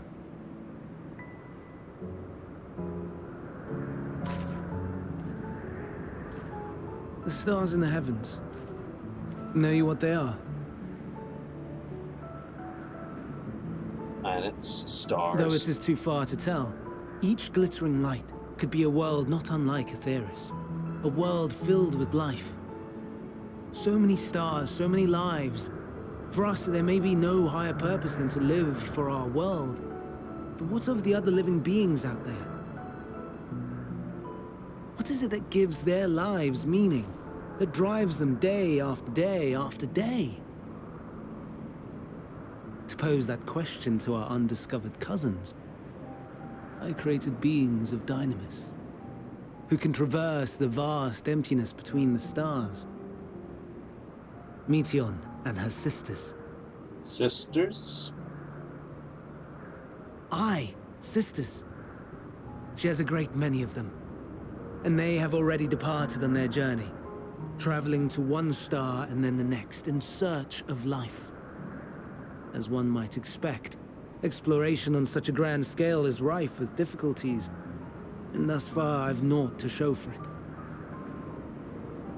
But I have faith that we will make some manner of discovery ere long.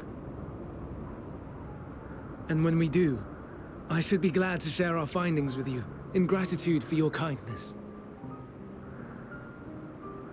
Well, that explains the girl voice we heard before. It's getting rather late. We had best find our beds. It would not do for both of us to be sleep-deprived on the morrow. Come, Meteon. Let us head back. All right!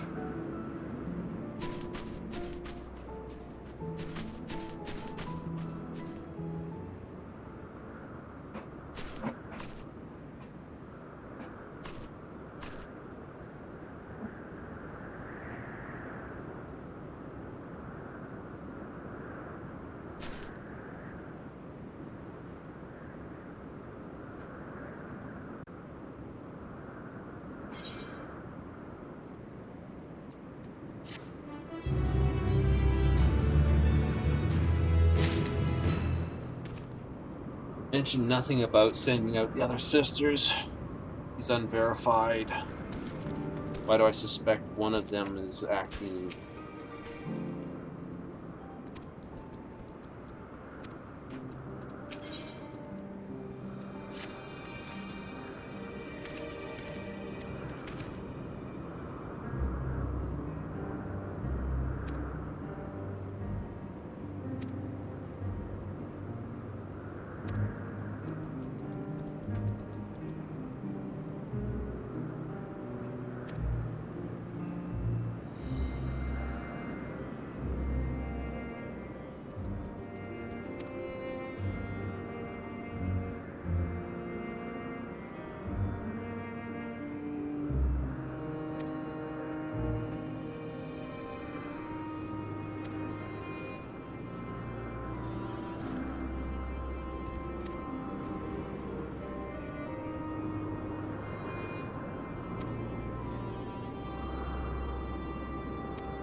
Clunk, clunk, tick, tick, tick, tick.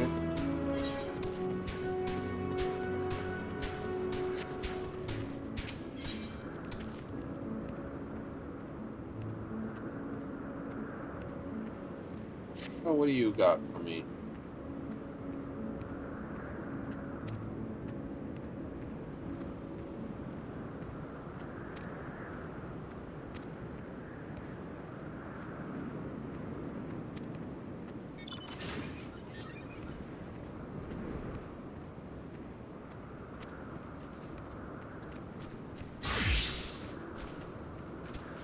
Cat bat things.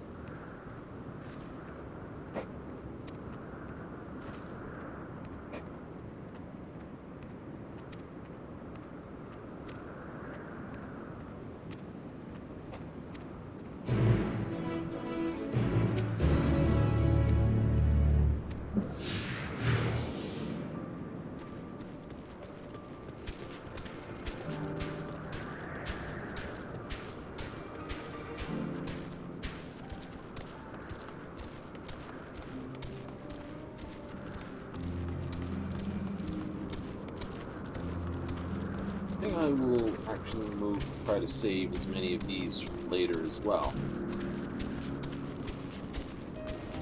I'll do this one.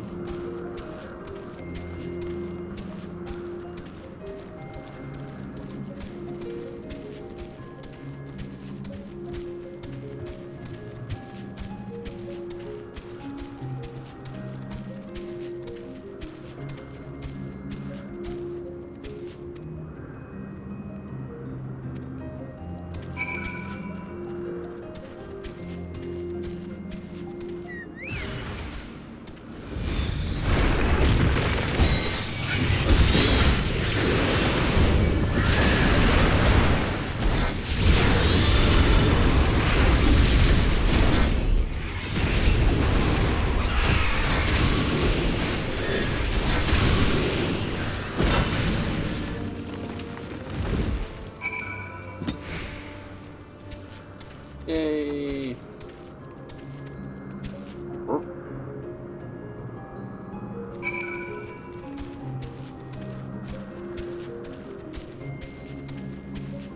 I neither need them as experience, nor do I need them as anything more than just ether wind.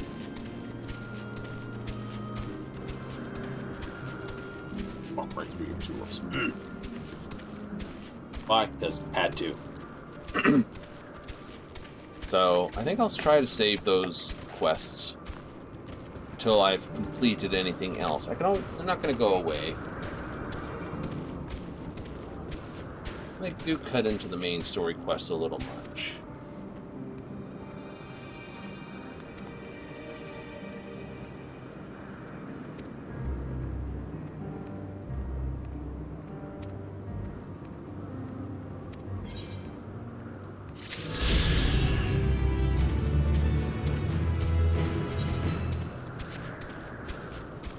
I haven't even bothered looking, really.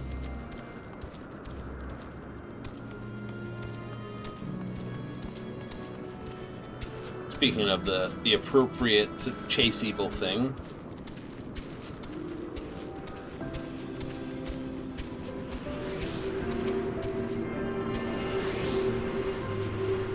Well, some people have already done the main story quest. Oh yeah, certainly. The reason why is, I've heard like some people say, it's kind of a short quest line. I'm only 3 levels off the top level now. 86 is the area. So, like, this is the 86, 87 area.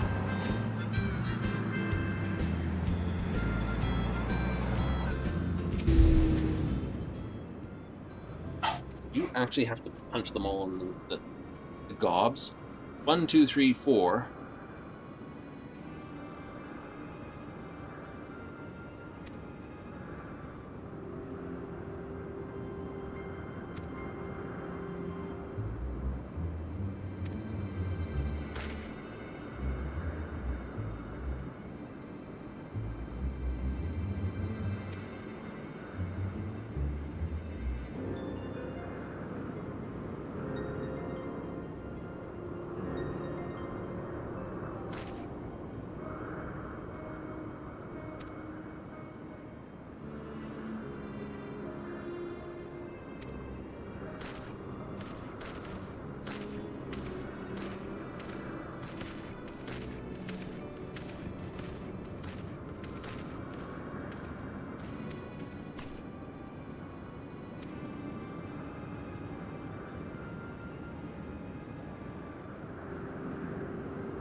Little ominous music in the background.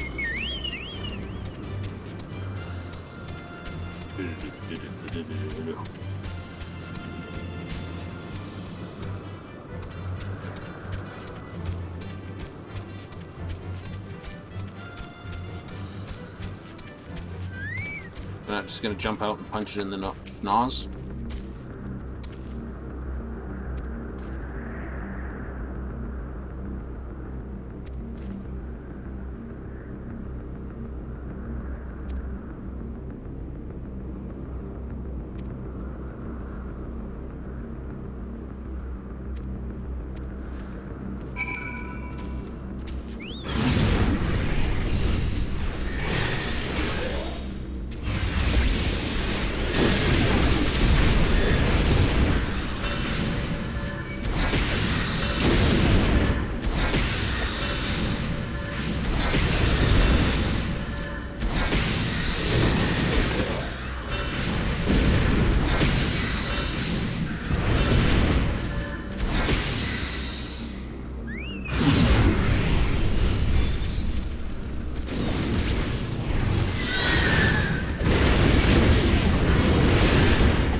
Okay. This is a little confusing. Oh.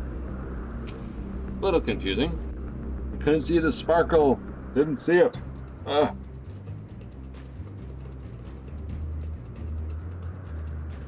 Now.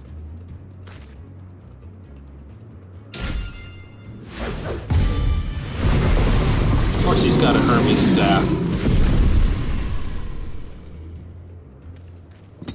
Twin snakes on the staff. Oh. Forgive me. Please, forgive me. May you and your kin find peace. Wherever your souls may drift in the underworld, may you find tranquil seas.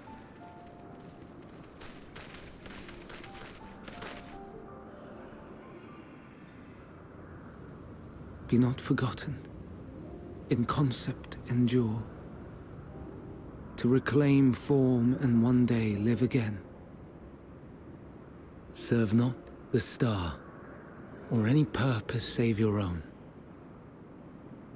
Live again, if that be your desire.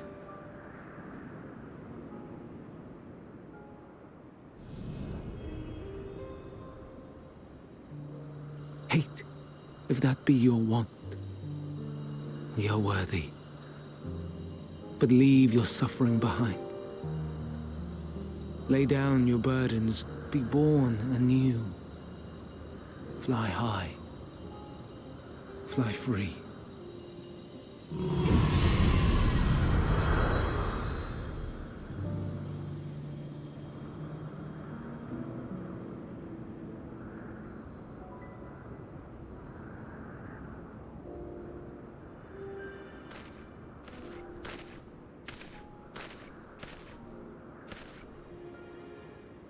Join the convocation, Hermes.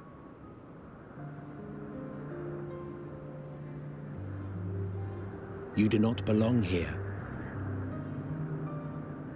Heart's too soft for this. Leave to replace another. To be replaced. It changes nothing. Tell me, do you think it right that we sacrifice all these lives for the sake of the star? And when the star has reached perfection, what then? If all who are satisfied choose to die, shall we all die in satisfaction?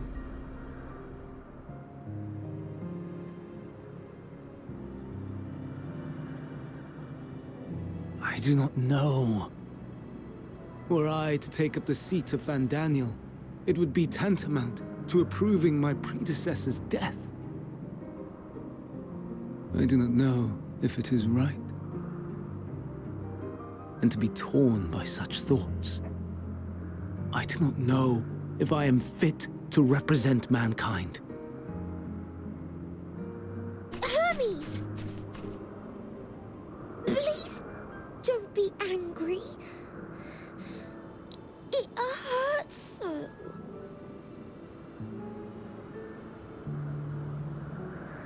Forgive me. If you would still consider me in spite of everything, I beg some time to gather my thoughts. Meanwhile, Hythlodaeus, I fear I must trouble you to attend to the others. 'Tis no trouble at all. Take as long as you require.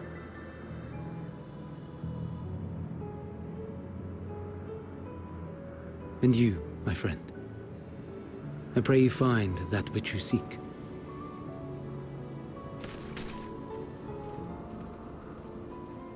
I have a suspicion I already have. I expect we have some few matters to discuss. Shall we return to the 12 Wonders for a time? Aye. Don't mind me. Why am I going? Eh.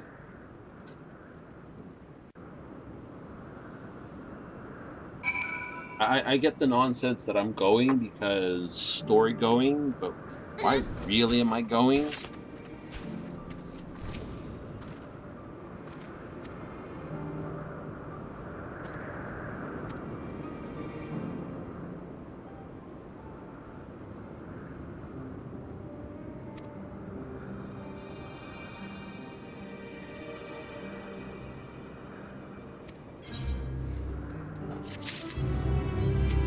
There's irony in those words, so. Yeah. Select the person.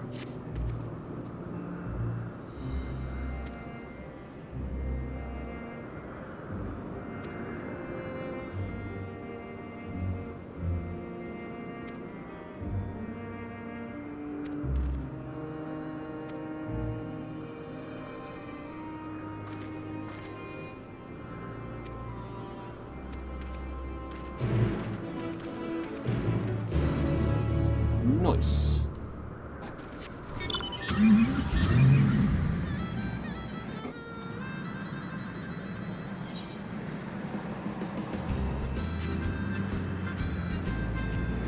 Different style.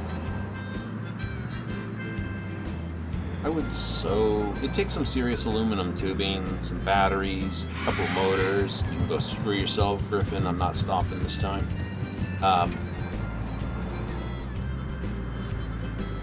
I'm sure if you redid this as aluminum and carbon fiber, you could almost rebuild, or build, for the first part sake, build a car of this sort of stylings.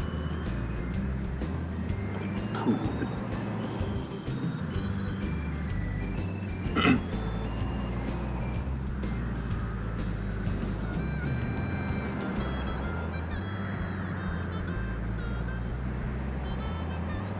There's a great many things I think that we kind of have to take 10 steps backwards to sort of figure the correct point to build from.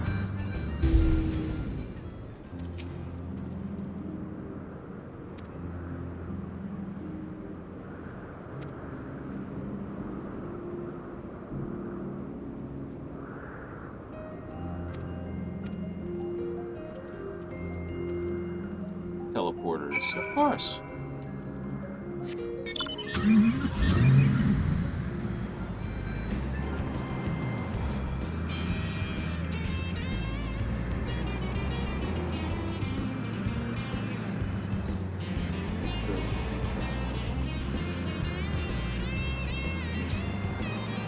Cockatrice looking things.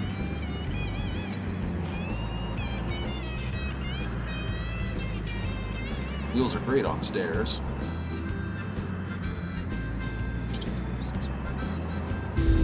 Terrible.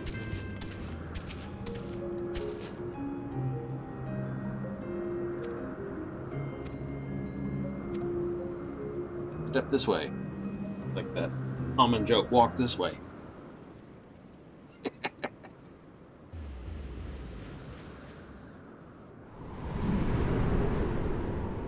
Oh.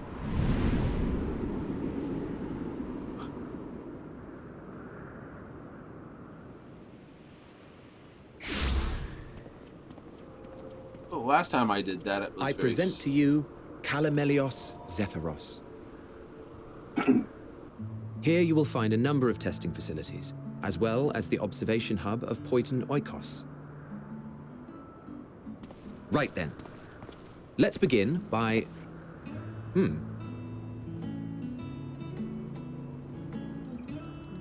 Well, well. An Arrhaeus. How delightful.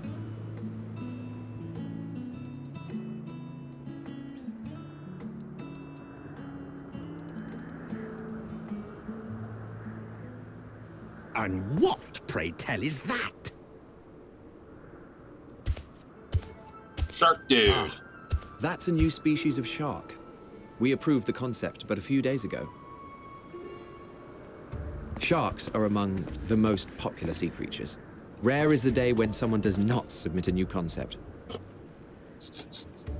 At first, they were largely orthodox, consideration given to such things as size and environmental impact, and then a whimsical someone thought to bestow it with flight, another superior intelligence. And then the floodgates burst. Concepts with multiple heads, or arms and legs, and so on and so forth. It was getting absurd. A part of me wanted to tell them to go away and find something else to create, but in the end, I couldn't deny their passion. And here we are.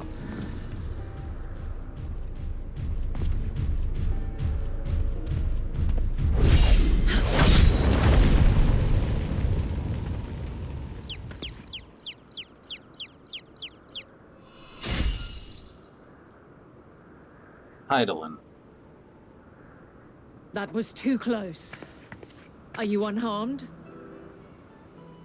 Well now, if it isn't a pair of familiar faces. Banar, that we should meet you here.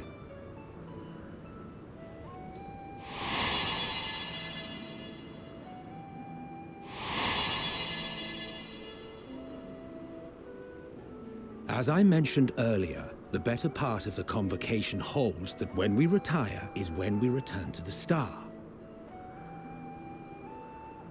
Well, she is not among said majority. Even after stepping down, she carries on with her work. Vanar is her name, and she is the previous Azem. It has been a while. Okay, so days. Azem's not actually... You look well. Less so, Emmett Selk. I dare say the lines upon your brow have both deepened and doubled in number. A shame for one so young. You must make an effort to frown less often. Smile more, bastard. Easier said than done, thanks to your unruly successor. How is he, if I may ask? Incorrigible as ever. Rushed headlong into a volcano on the brink of eruption just the other day. I should be glad to share the tale in its entirety later, if you're so inclined. Oh, you know I am. Now then, you are?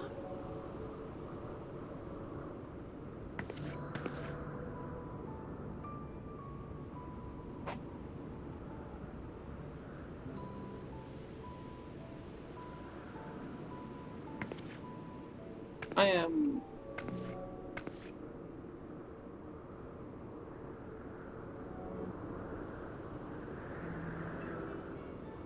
I say, have you perchance come from the future?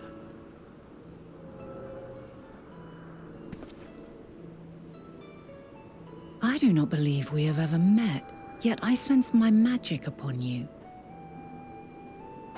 Therefore, if I wove the enchantment, I could only have done so at a later point in time.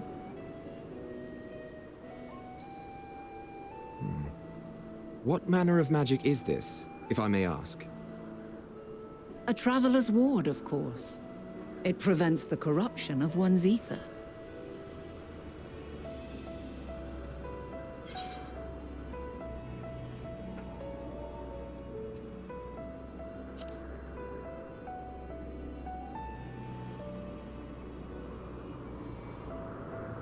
I see you are not ignorant to its presence. And while there are many protective spells, the one you bear is unmistakably mine. Hold on. From the future? That's absurd.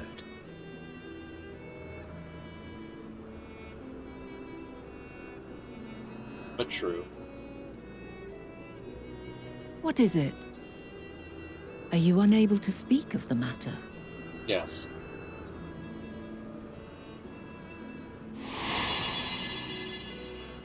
The reality to which you must return exists as a result of the final days. You cannot reshape the past to undo the tragedies of the present.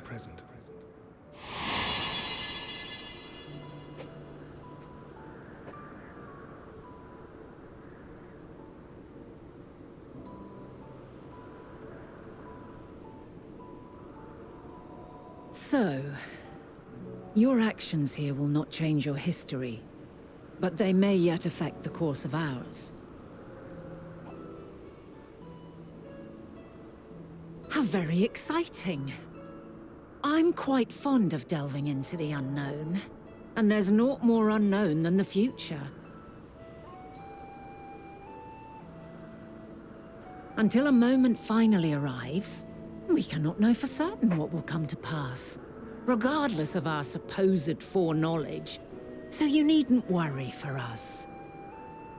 More importantly, that you should go to such great lengths as to travel unto the past bespeaks the gravity of your quest. Will you not reveal it to us? Mayhap we can be of aid to your cause.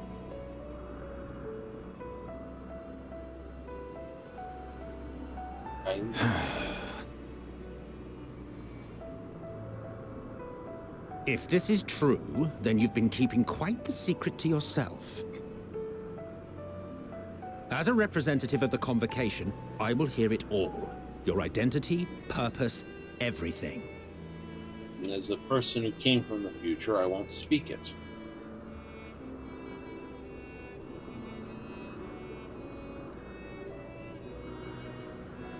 Why don't we move to a place more conducive to calm conversation? I've been working here for some days now at an old friend's behest. If it is agreeable, we may make use of my accommodation at Poiton Oikos.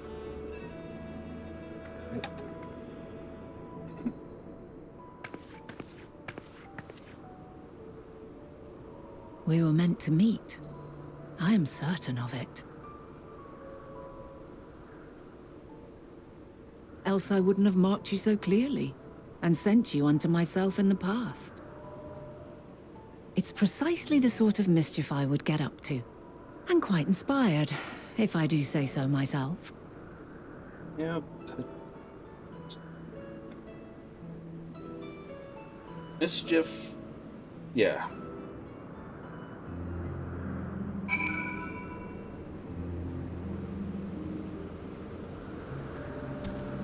I dare say.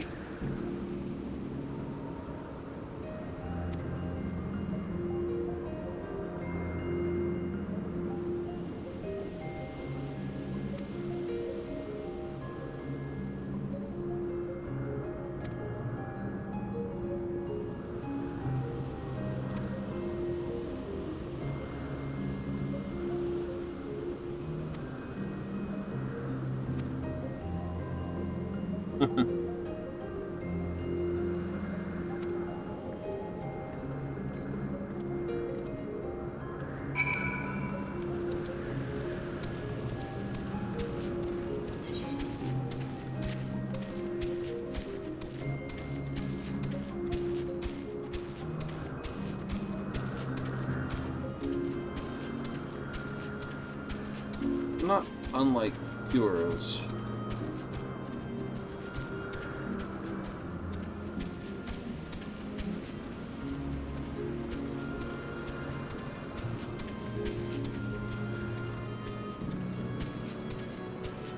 Where's that little rock felcher gone and stuffed this thing?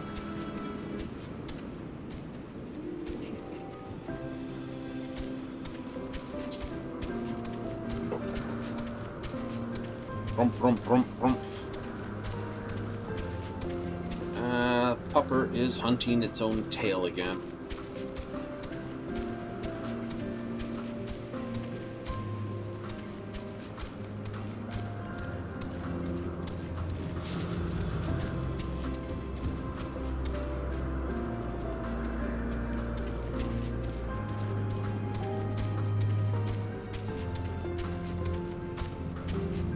I will. Looks like a lot like the storage crystals. It does, doesn't it?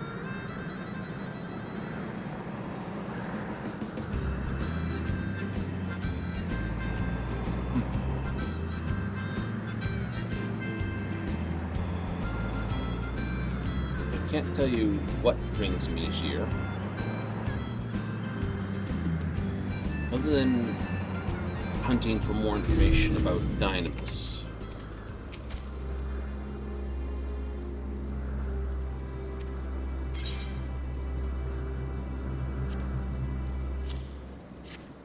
I don't have quite the knack for this.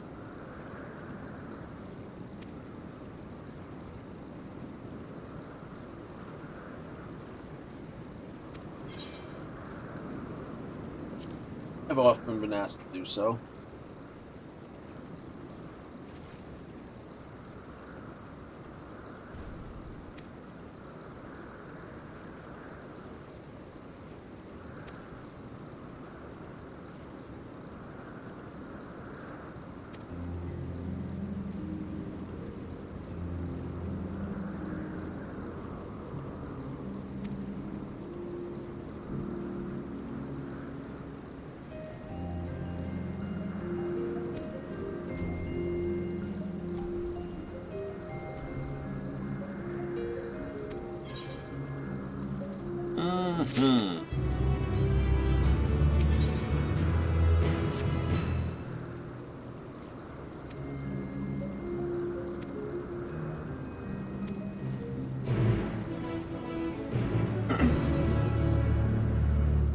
Sounds like a great place to go.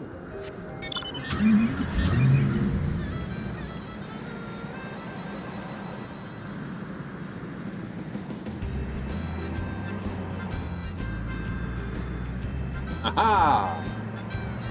Etherlight.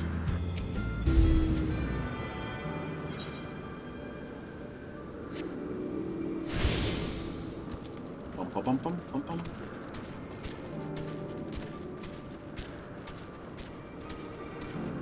Stairs and...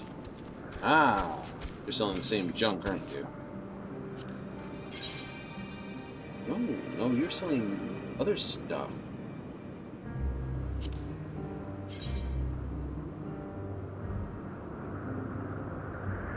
Okay, so the high quality at 88 will definitely replace it.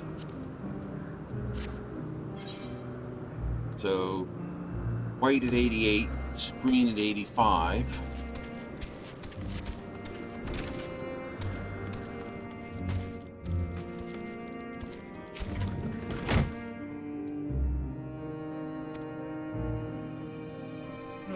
Tea sounds like a great thing.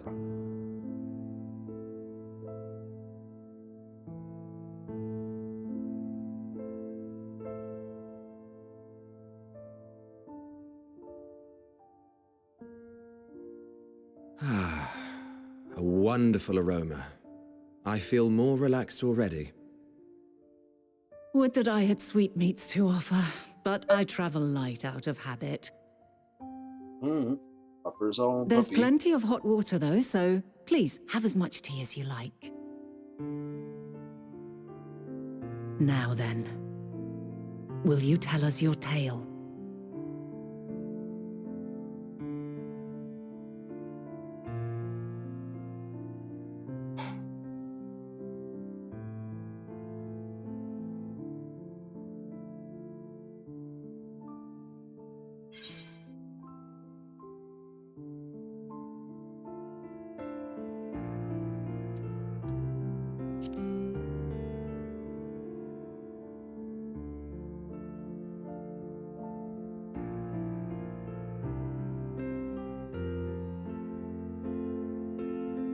Why don't you start from the beginning? Well,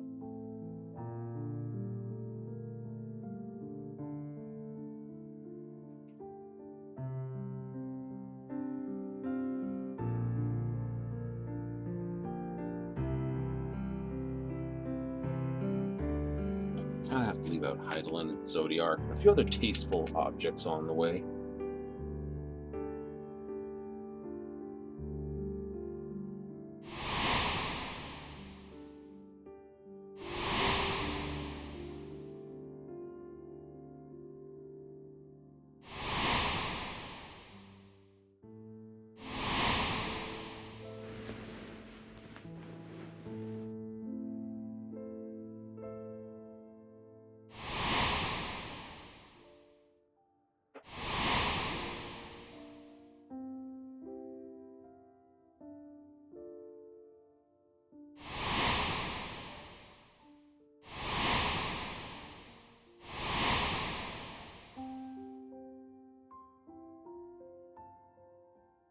Getting the full rundown to find out the world is, well, fluked.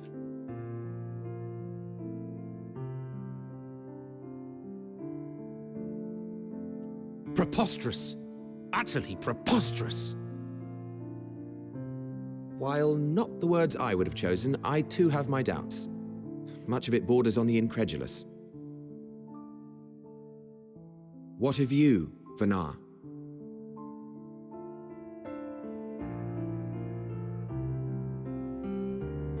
Not knowing the precise details of the first final days, it is difficult to determine the veracity of the tale. Supposing it is all true, I must ask myself why I would do what I did. Why would I feel I had no recourse but to oppose the 14 and create this Heidelin? Circumstances change, of course, but it would not have been an easy decision regardless. No, there must have been a reason. One compelling enough to force me to take such drastic measures. Then there is the Elpis flower, which I said would serve as a guide. That it's of import to your mission is plain, but your presence here leads me to believe that this place also holds significance. But what could it be? What are we meant to accomplish? Might it not be simply thus? In the future whence he came, the final days could not be averted. Mankind has no choice but to flee the star. By alerting us to that eventuality, perhaps you wish to pave the way for other futures. Theoretically speaking, it is a possibility. Yet if that were my primary objective, I see no reason to guide our friend to Elpis specifically. The capital and Amarot, or even my own home would be more logical destinations.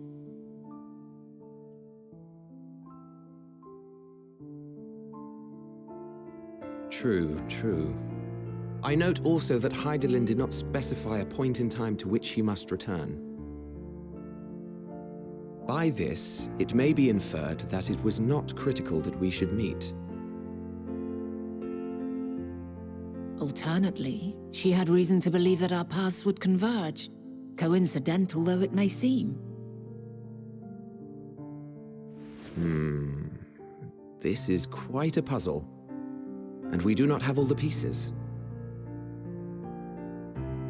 Hardly any, but we do have one immutable fact. If the final days are indeed as described, they will bring death to all that I hold dear. Yet despite being afforded long years of preparation, the only provisions I could make were for flight. Nay, my first and foremost endeavor would be to find a way to forestall the coming doom. Given that even the 14 failed, mayhap you deemed it impossible. Nothing is impossible. This I have always believed. Ah, me too. Now where's the And if hammer? Heidelin is indeed me, she would believe the same. Or if first you don't succeed, find a bigger hammer. Listen to yourself. Are you seriously entertaining the notion that you are a messianic figure in some far-fetched tale? A little upset to find out he's the villain, though. Well, I will not. I refuse to accept that our world could be undone by some unforeseen calamity. I also take offense to my portrayal as a megalomaniacal madman. To sacrifice oneself for the star is a noble act, and I would hold those who gave themselves to this zodiac in the highest esteem. Yet, you claim I recreated Amarot and populated it with phantoms of our people? A bizarre indulgence that would be insulting to their memory. Worse still, I even invited you there. Literally invited my own downfall. Why would I do something so idiotic and inexplicable? I'm not you. Now, I will allow that the hypothetical task of restoring our world would be daunting in the extreme. The thought of having to bear such a burden for 1,000 lives horrifies me. But I would never forsake my duty. I would never forsake my brethren.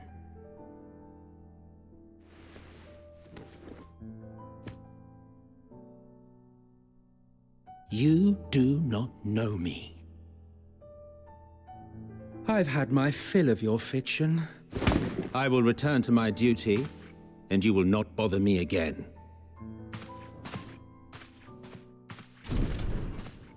Emmett Selk, wait!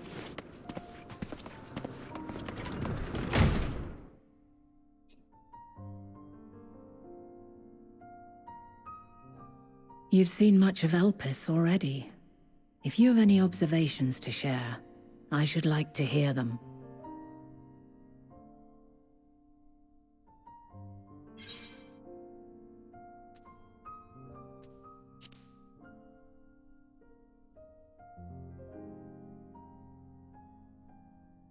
Ah yes, the energy distinct from ether.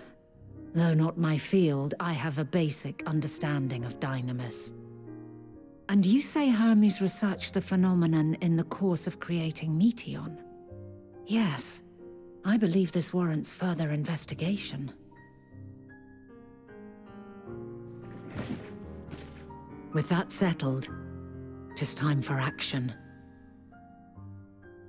The missing pieces of the puzzle are here, I'm certain of it. And when you find them, the picture my future self has painted will be complete, and you will have your answer. Yes. And suffice it to say, I will aid you in your quest.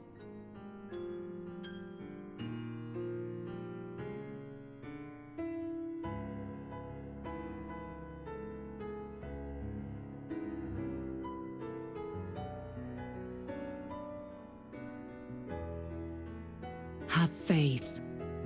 If Emmett Selk is the man Azum described to me, we've not seen the last of him.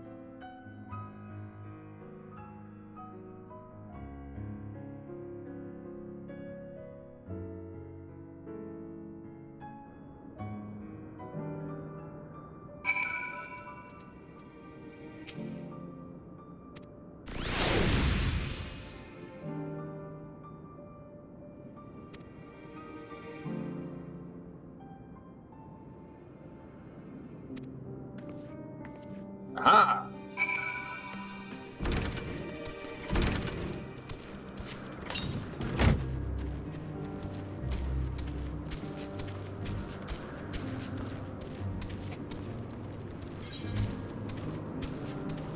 Jesus.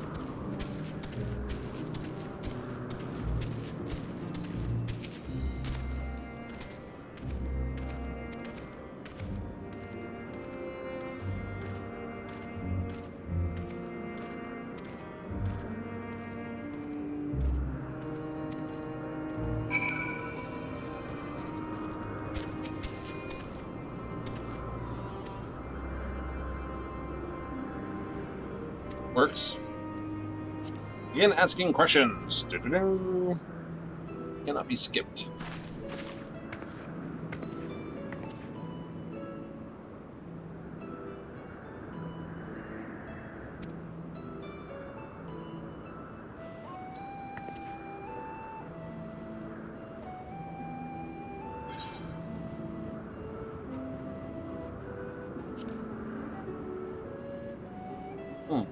Start with someone's interests. It always helps you find forms.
I have a funny feeling we're dealing with Metion's sister return.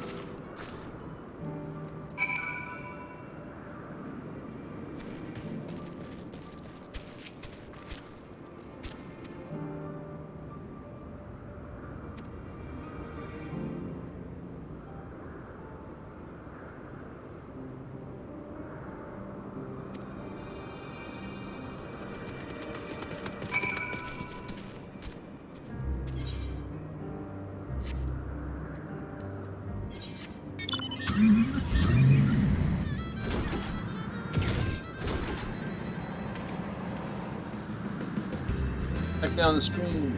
Probably trapped through one of these two dudes here on the bridge or not. It's gonna be around here somewhere.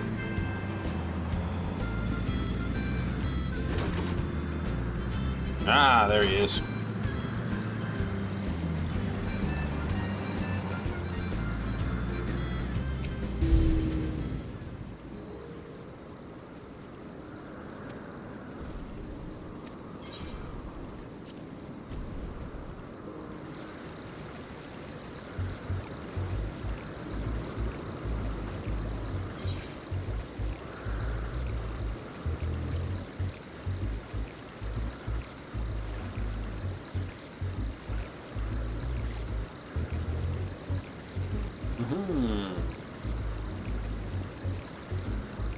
Yeah, there are tons of birds, aren't there?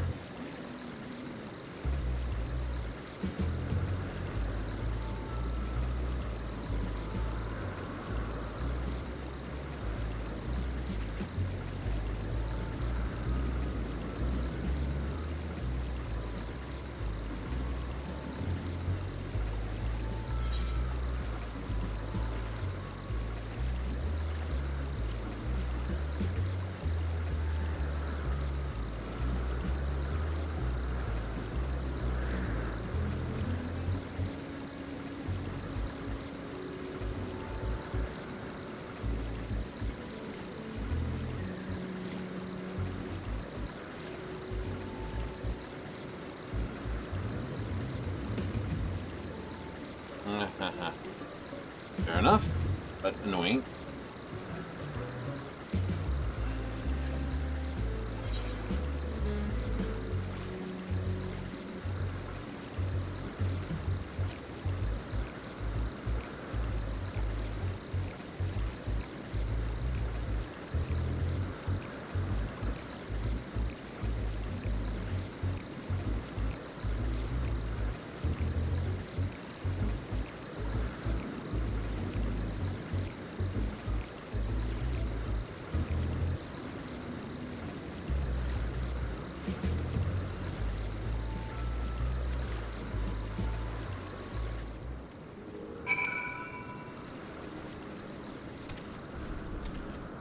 Yeah.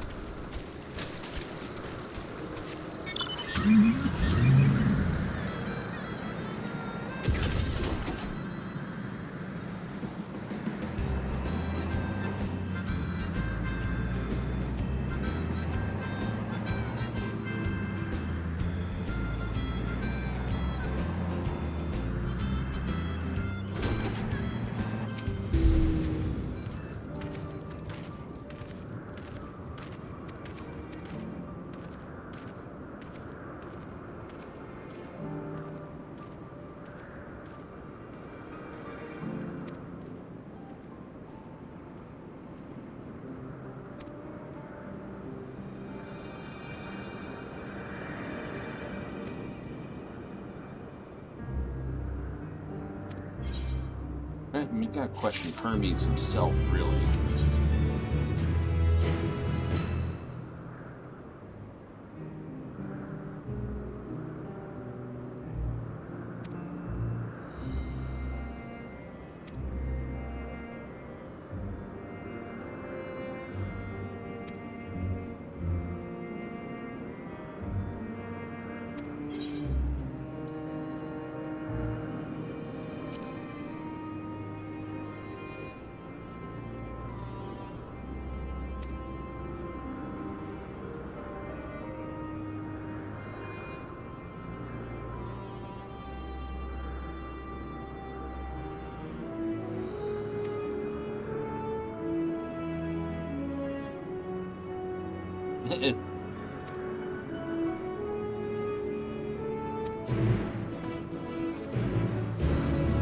Oh, yes. You know, nothing beats creatures travel across the universe, feels feelings, being corrupted by something out there, and returning home, well, angry. Put it mildly. Oh, can't get it that way. Racing these people. Cars faster than bear.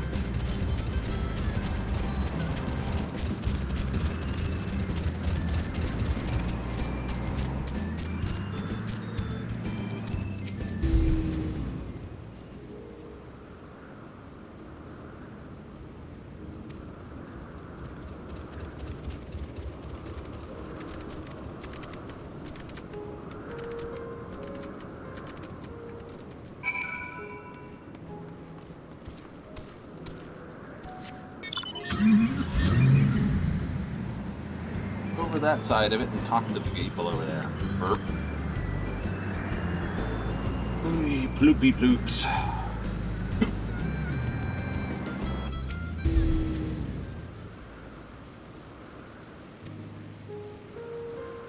I can, just finish chicken chatting here to my previous. Boy. Well, unfortunately, with time travel, this is the second time we technically have some sort of variant of time travel.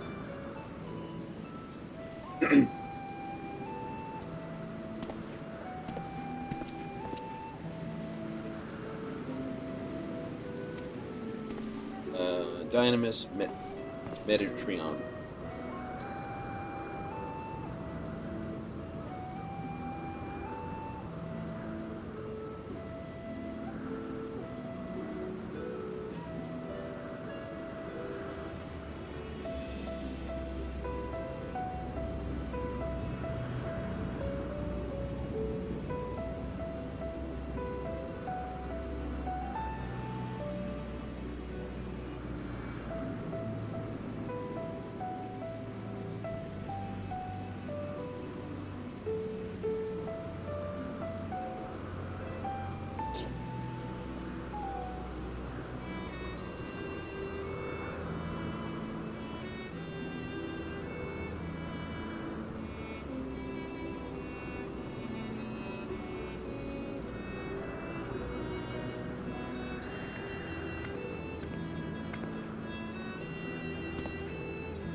We just reconfigured the door so you can use it like an elevator. Yeah. Helpful.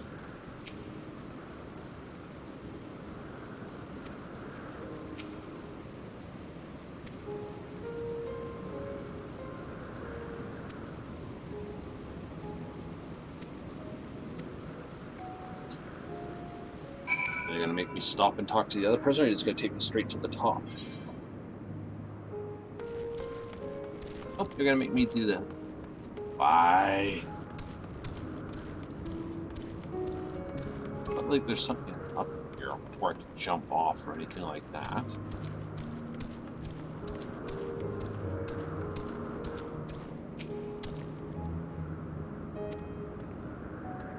Even less helpful.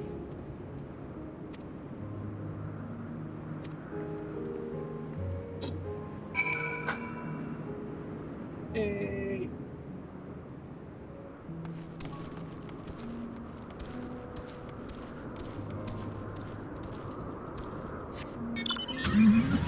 Oh, and I have to do both down the same way.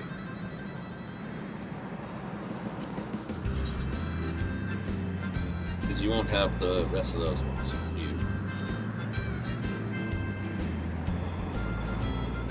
You. Loots.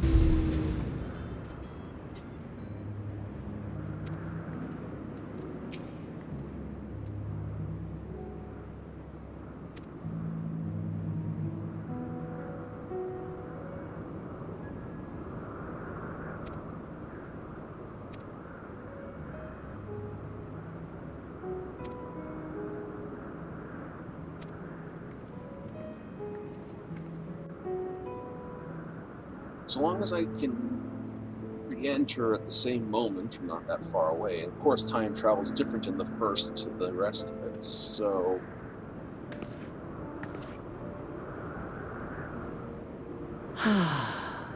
A delightful breeze and a breathtaking view.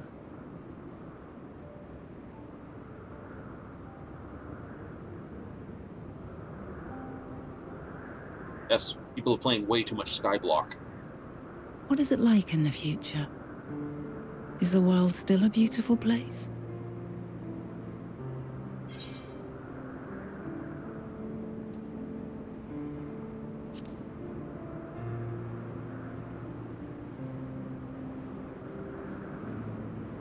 Dark, hidden places, rife with danger. Those have an altogether different, but no less powerful sort of appeal. While we wait, will you not tell me about your adventures? Well, not the portentous events which led you here, but the simple delights all your own. By learning about the future world, I may gain insight into future me's plans. But more than that, I have an interest simply as a fellow traveler. Short of going somewhere oneself, there's naught more stirring than hearing another's account. Well, it'll take a very long time for that. Apparently, we've got it.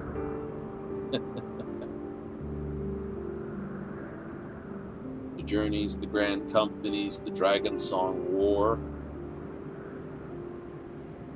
Goma, Garlean, cooking competitions.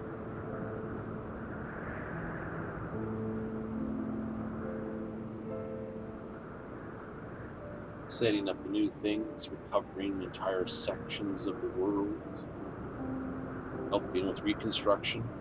Incredible. Would that I could have been there to see it.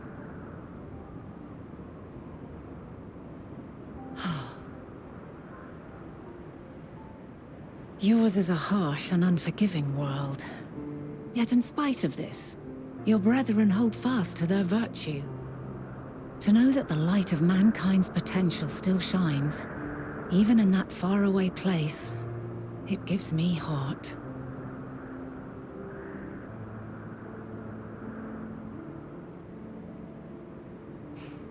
Thank you for regaling me with your tales. I will treasure every word.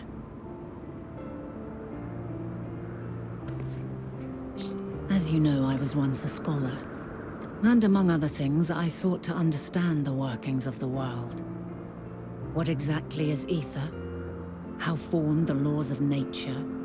Whence sprung mankind? Riddles and mysteries beyond counting. Over the years, I have managed to find answers to some few of them. Yet rather than attain a sense of mastery, the more I understood, the more I came to hold the world and its miracles in awe. We too are miracles, each and every one of us, born of the warm breath of life that traverses the heavens, swirling through eternity. When I fully grasped the improbability of our existence, nothing felt impossible anymore. If it could be imagined, it could be done. Fair statement. A passion swelled within me, an epiphany dispelling all preconceptions of what was natural and true, and a presence without, immense yet intimate, fate perhaps, holding us in its tender embrace. As reassuring as it was intimidating, how keenly aware I became of creation's fragility, built as it is upon precarious happenstance. I was overcome with an irrepressible urge to know the world more intimately, to hear its voice, feel its breath.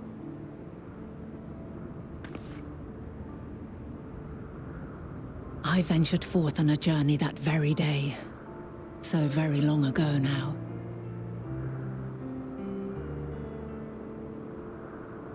Freed from presumption and prejudice, I saw the world through a newborn's eyes. Everything fresh and new, and so beautiful. Lands that stretched on forever. Skies one could drown in.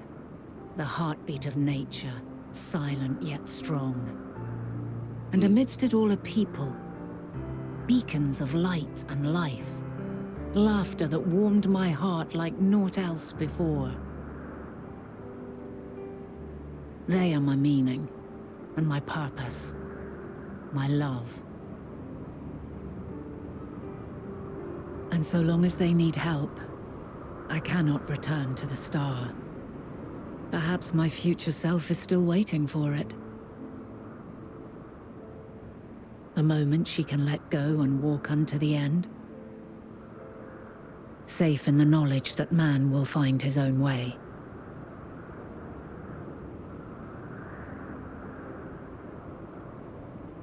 You, who are our future, tell me this, and tell me true.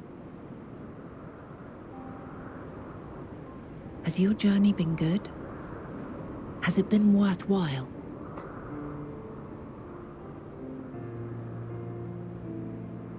Yeah. All the hard.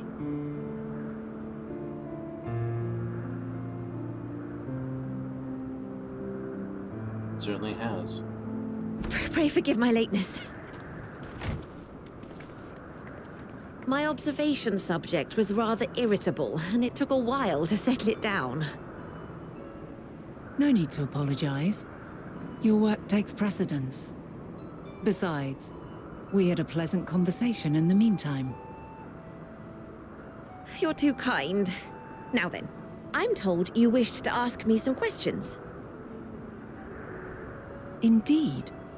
I've an interest in one of Hermes' creations. Meteon. You witnessed a host of them take flight, yes? Oh, that! Yes, yes, I did. 'Twas in the dark of the morn. I'd left the Thalassai after nocturnal observation. As I walked along, I spied a bright light climbing high into the southeastern skies. Then, in an instant, it was gone, like a shooting star, only rising rather than falling. But then another shot up, then another, and another. Intrigued, I made my way to the edge to investigate. And who should I spy on an isle to the south but Hermes and Meteon, the Matea, rather. There were lots of them, and I realized they must be the shooting stars that I'd seen. A dazzling spectacle indeed. Have you spoken with Hermes about this? Oh, yes.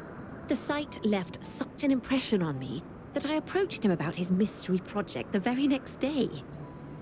Alas, he said that he couldn't reveal anything just yet, that he needed to conduct further tests. It shouldn't be long now, though. He often returns to that isle, and I have a feeling he's nearing a breakthrough.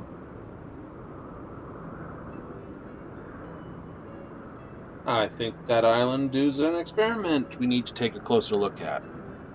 Splendid. We are likewise eager for the details. Well, that is all we wish to ask. Thank you for taking the time to indulge our curiosity. You're very welcome. It's always a pleasure to speak with other inquisitive souls. Oh, and will you be descending now? If so, I shall link the doors for you. I think that would be nice if you can link them all at once. Just to save time on the way down.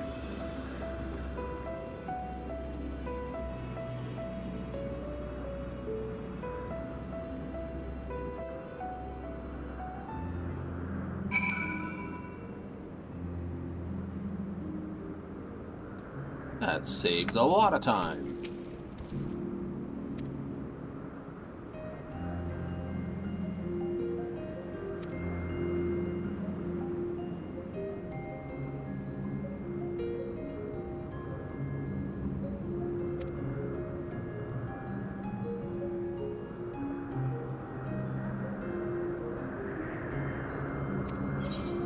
I don't think why he would intend this. But what if he didn't intend it? What if he didn't intend it? But the Matea, something goes wrong with them.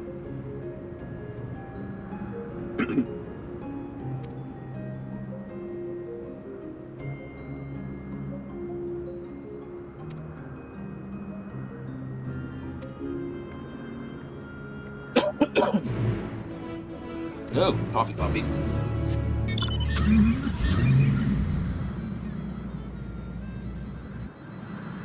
Good swallow of the waters. It's no kooky goof, it's just a case of too much they talky talk. Ah. Suspension is good.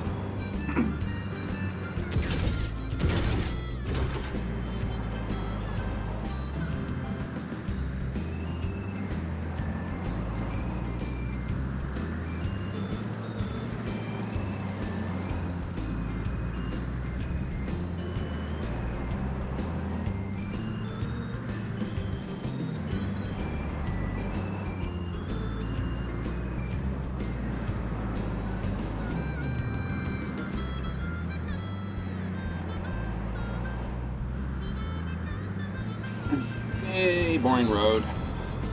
Ooh. Oh wait, no, those are just tree roots. I'm thinking myself, did someone murder a whole bunch of stuff out here again? Nope, just the way it is.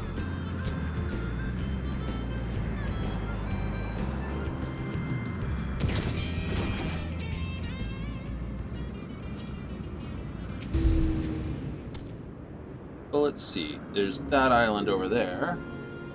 This island over here. That island there with the tree and this that she looked up at.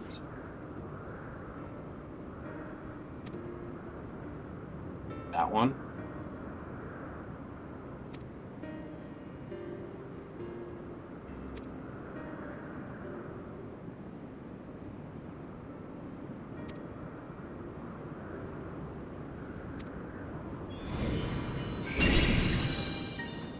Oh, now we know why Argos is happy to see us.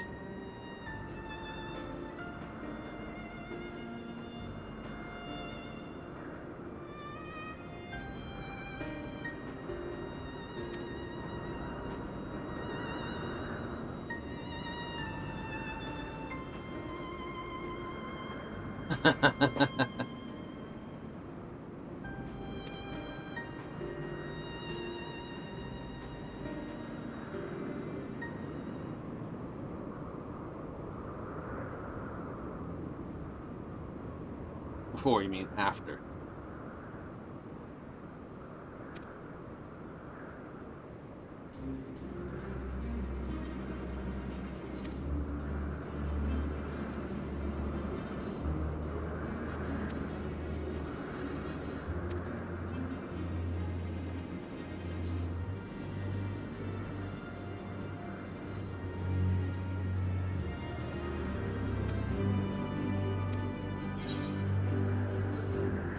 Yeah.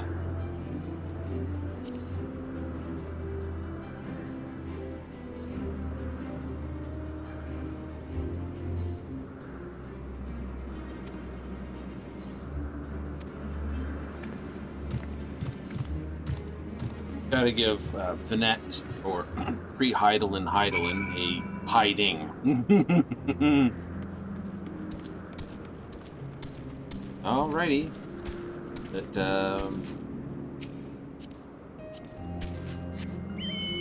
unless you're gonna make it a trial, or duty, I suspect it's going to be 3-on-1. Unless you're gonna bring the dog into this.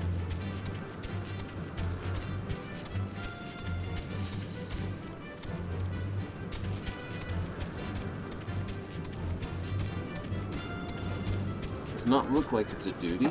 Yeah, it is.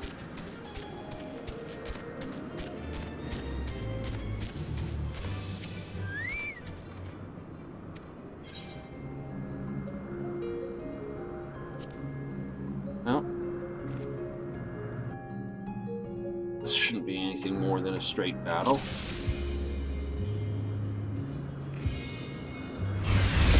Let neither side hold back.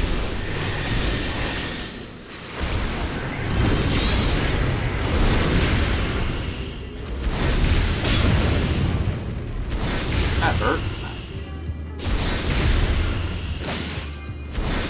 My blade sings! Ah, scum. I'm not fast enough for that one.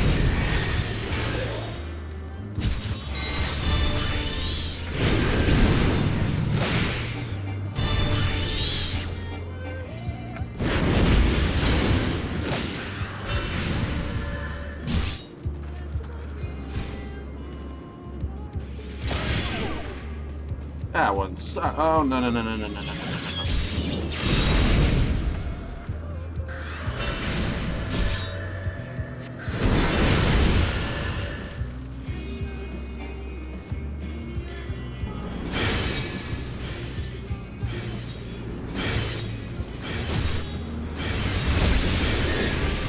My blade sings!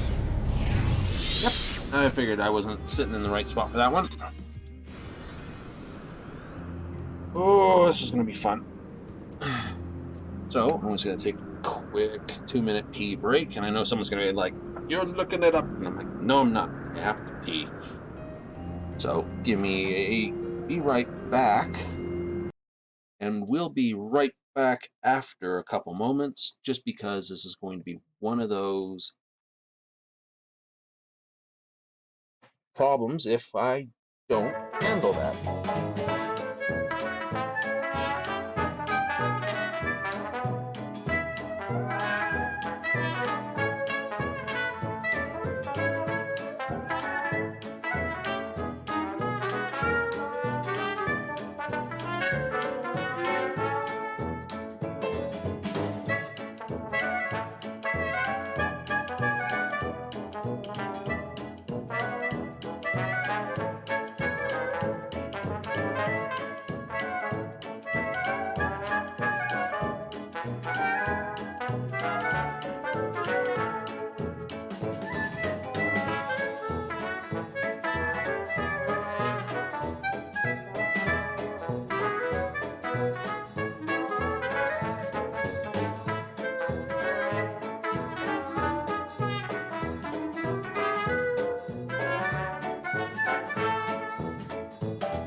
So, like I said, we're all back.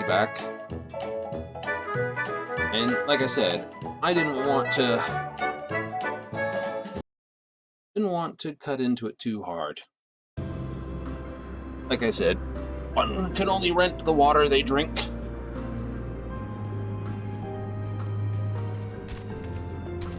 Alright, Popper. Nope, we will proceed on normal. I do not do anything on easy or very easy.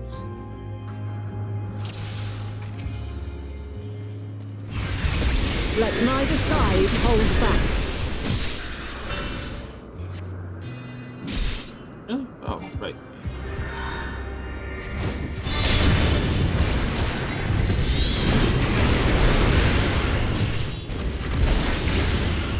My blade sings!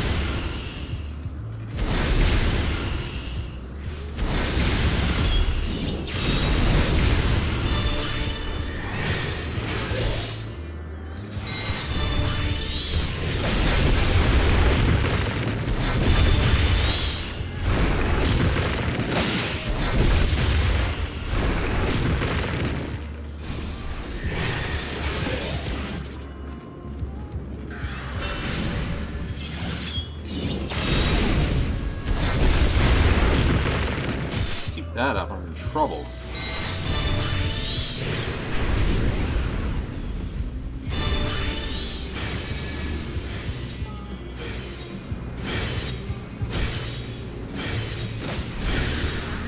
My blade sings!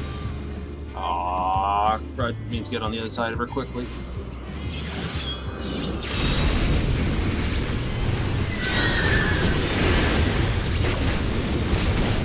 Impressive. I shall have to try something different. I don't know what this moose's mantle is, but...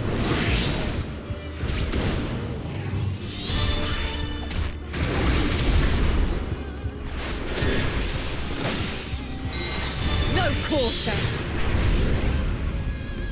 Ha ha ha.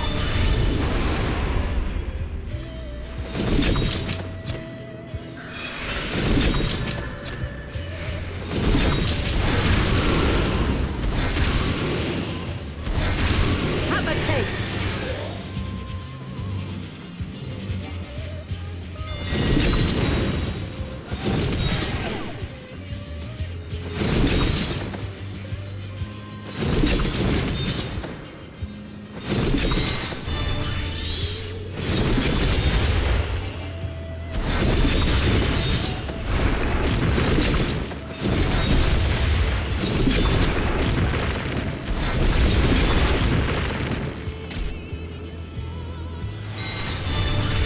I see you won't be easily overcome, but neither will I.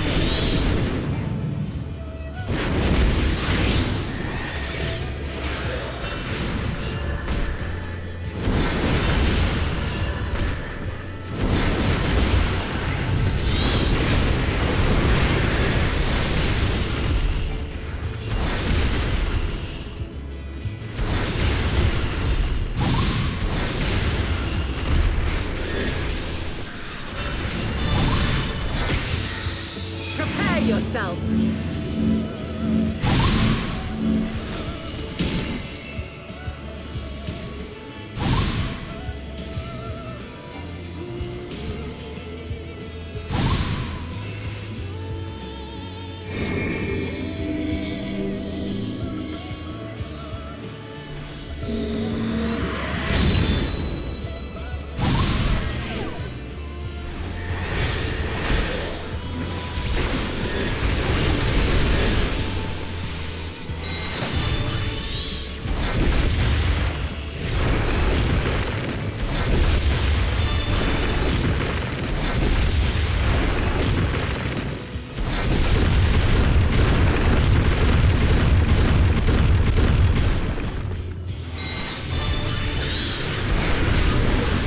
We've only just begun. Come at me with your all.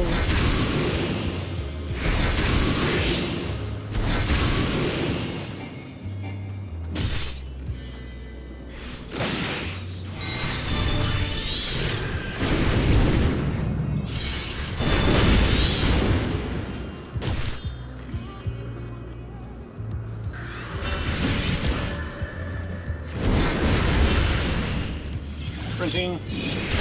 Ah.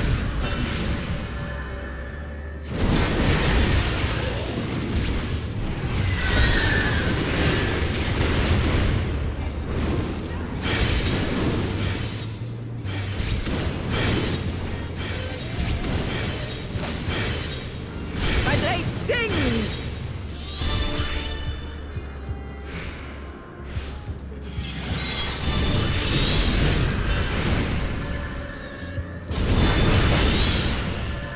Very well.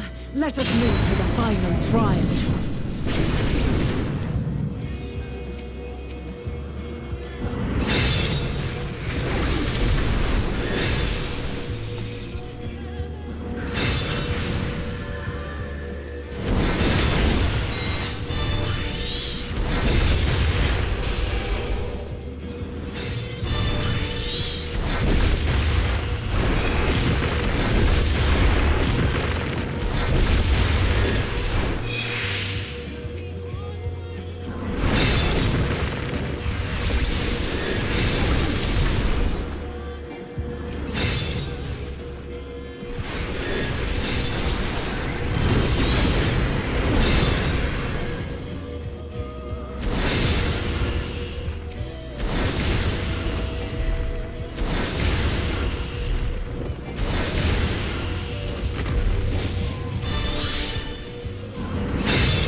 Shed your burdens and show me your strength of will!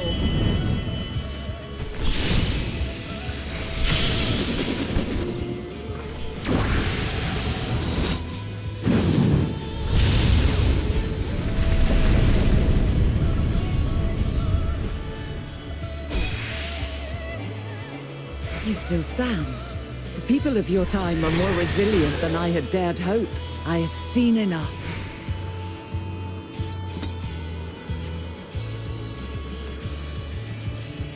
I was thinking we were going further. I thought we were in for even more of a fight. It's just like...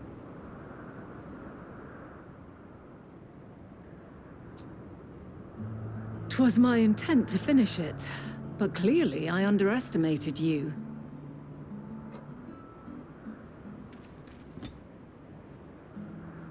One would think I never learn. I made the same mistake with Azam when we first sparred. Despite being less than half my age, his strength was astounding. As is yours. 'Tis plain you have weathered considerable hardship. Far more even than your tales would suggest. White eyelashes It are seems beautiful. we have both learned much on our journeys. Then again, I am a sucker for blue eyes.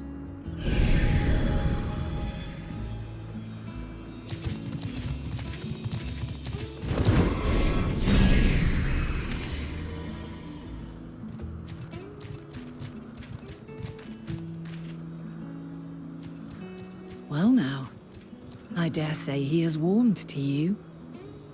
I would say this is why he warmed to me before. A boon to be sure. He never forgets his favorites, and is ever eager to come to their aid.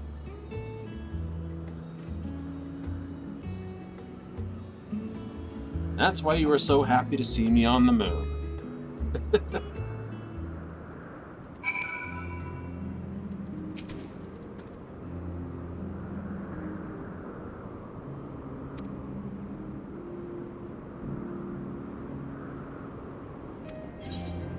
I don't think he wants for oblivion. I think he did it.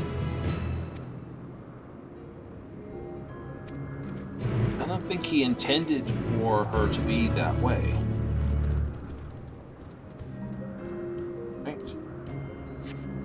It either, the better thoughts of mine is either something corrupted her or something is done ill to her, or there's an ether current that I'm going to get.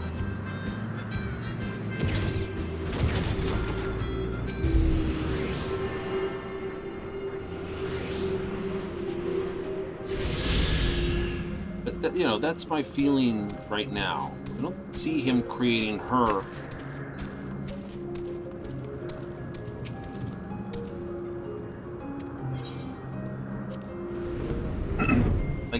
For him to do that to her and make her that sweet.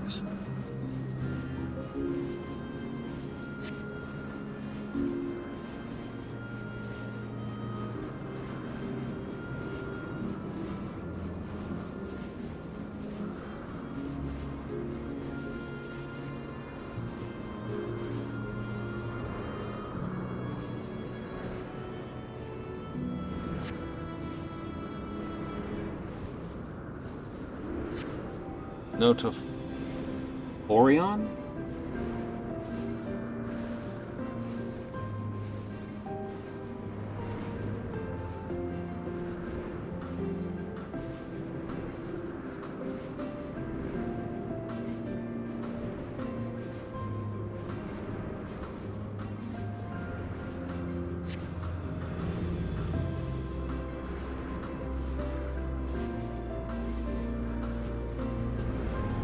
Not that the developers would let me fall.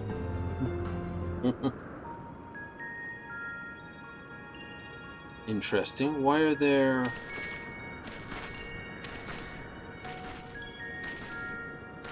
Quite a small place, lacking even the most basic equipment.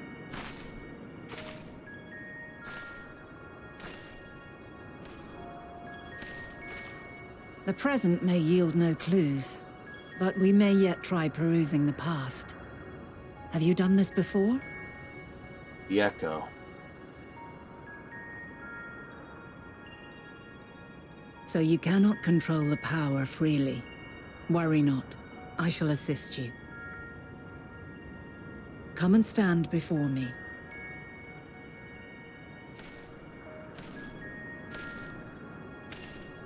There are two ways to see the past. The first entails peering through the walls of the soul in the moment a subject is recalling a memory. Yeah, been there. The second requires no subject, and is instead a process of piecing together an event from ripples left in the ambient ether. As memories are etched upon the ether of the soul, so too are they etched upon the ether of the world. In this way can history be preserved. Right, so run around the island and go find all the things. Such memories are given to fading, however, and can prove challenging to visit. But come, let us try. Close your eyes.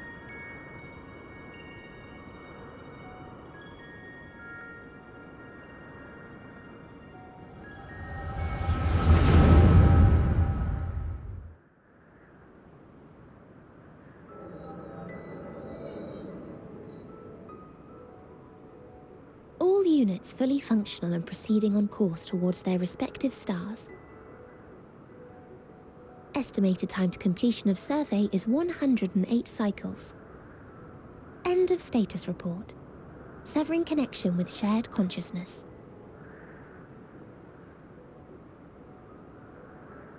Did you hear that, Hermes? All is well.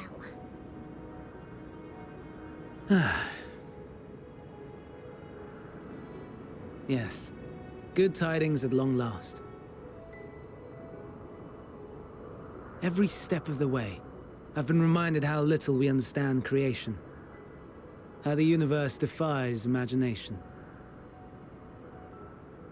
But soon we won't need to speculate. We'll know the answers. What others live for.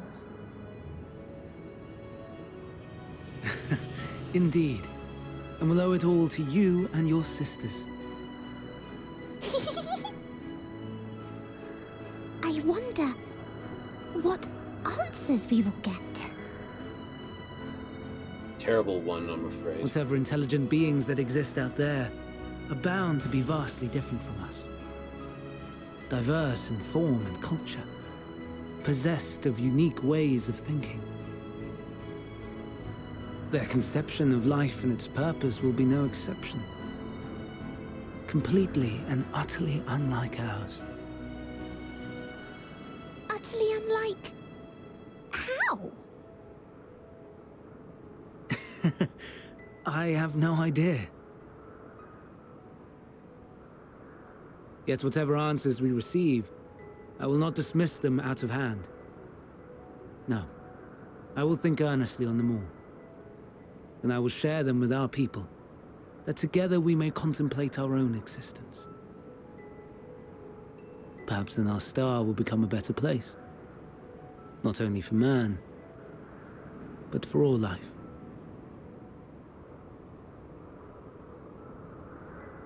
Meteon, as though I gave you wings to soar the heavens, I did not teach you how to walk the earth.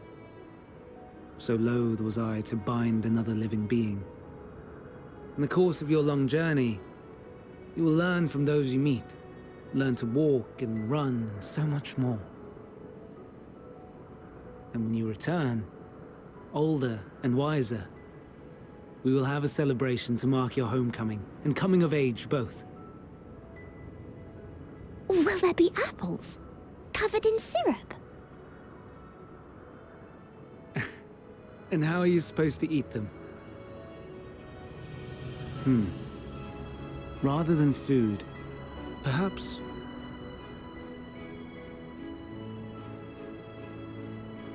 a flower. Yes. Upon your return, I will gift you a beautiful flower. Oop, one moment.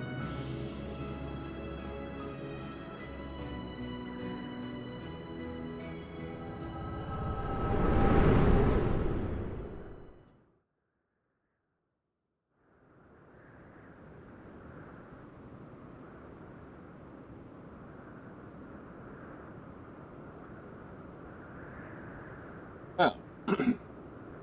Someone was a little too eager on the call. What is your opinion?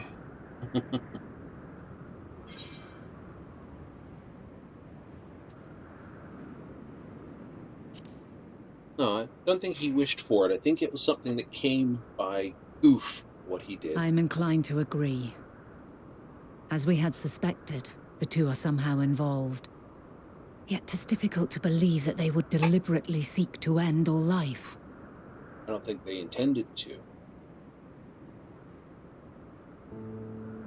In light of this, I propose that we reveal your tale to Hermes himself. If he does not wish for the final days, as we believe, he may well join us in pursuing a solution. I agree with that recommendation. Makes the most sense. Like I said, he's a gentle soul. Settled. Let us seek out our friend with all swiftness. Did not 'Twould believe. not do to let such a pure soul be blackened by tragedy.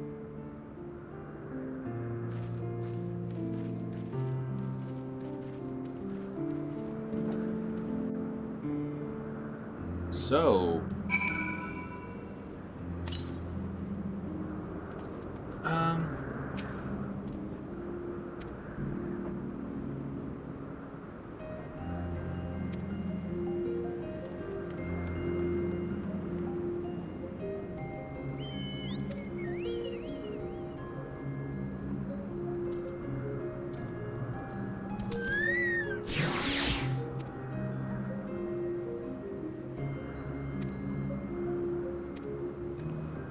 right.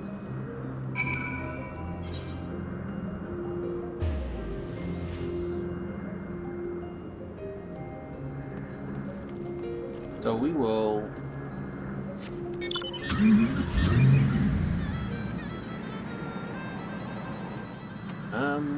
No, I know. We're right on the mark. I usually end my streams about now. So what we're going to do is find the closest aether light that we're going to get. Jomini Joe Holmes. Is there a pile of goody quests in here?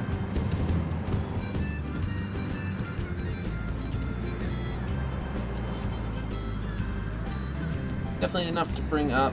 Oh, that's where you guys come from. Ugh. Not playing. Oh, see the back of that tree.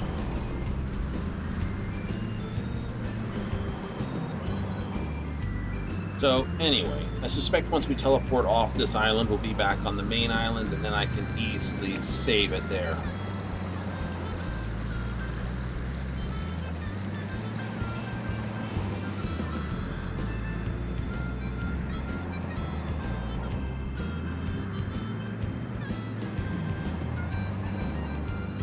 And by save it, I mean, of course, run away like, yeah. Leaving you and yours to continue wondering what will happen in the next episode.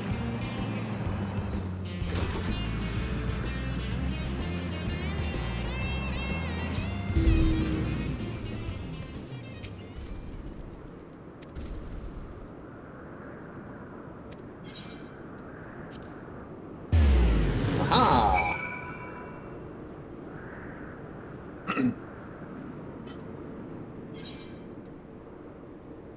And there is, of course, no teleport. Oh, that's just sad.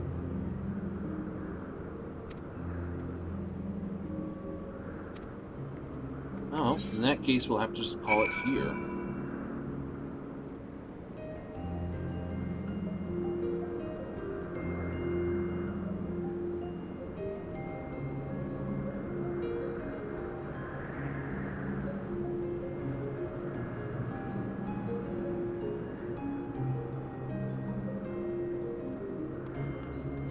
Indeed we will.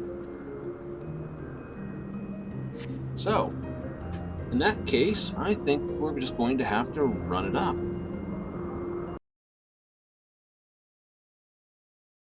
Because what we've come to is we've come to the end of yet another episode of my run through the main story quest. So, as for always, you'll have to tune in next time to see how we conclude on this. But as our enemies are getting higher in level, we are getting closer, of course, and closer to finding our solution. I have a funny feeling our dear Metron is the key to all of this. But until then, tune in next time.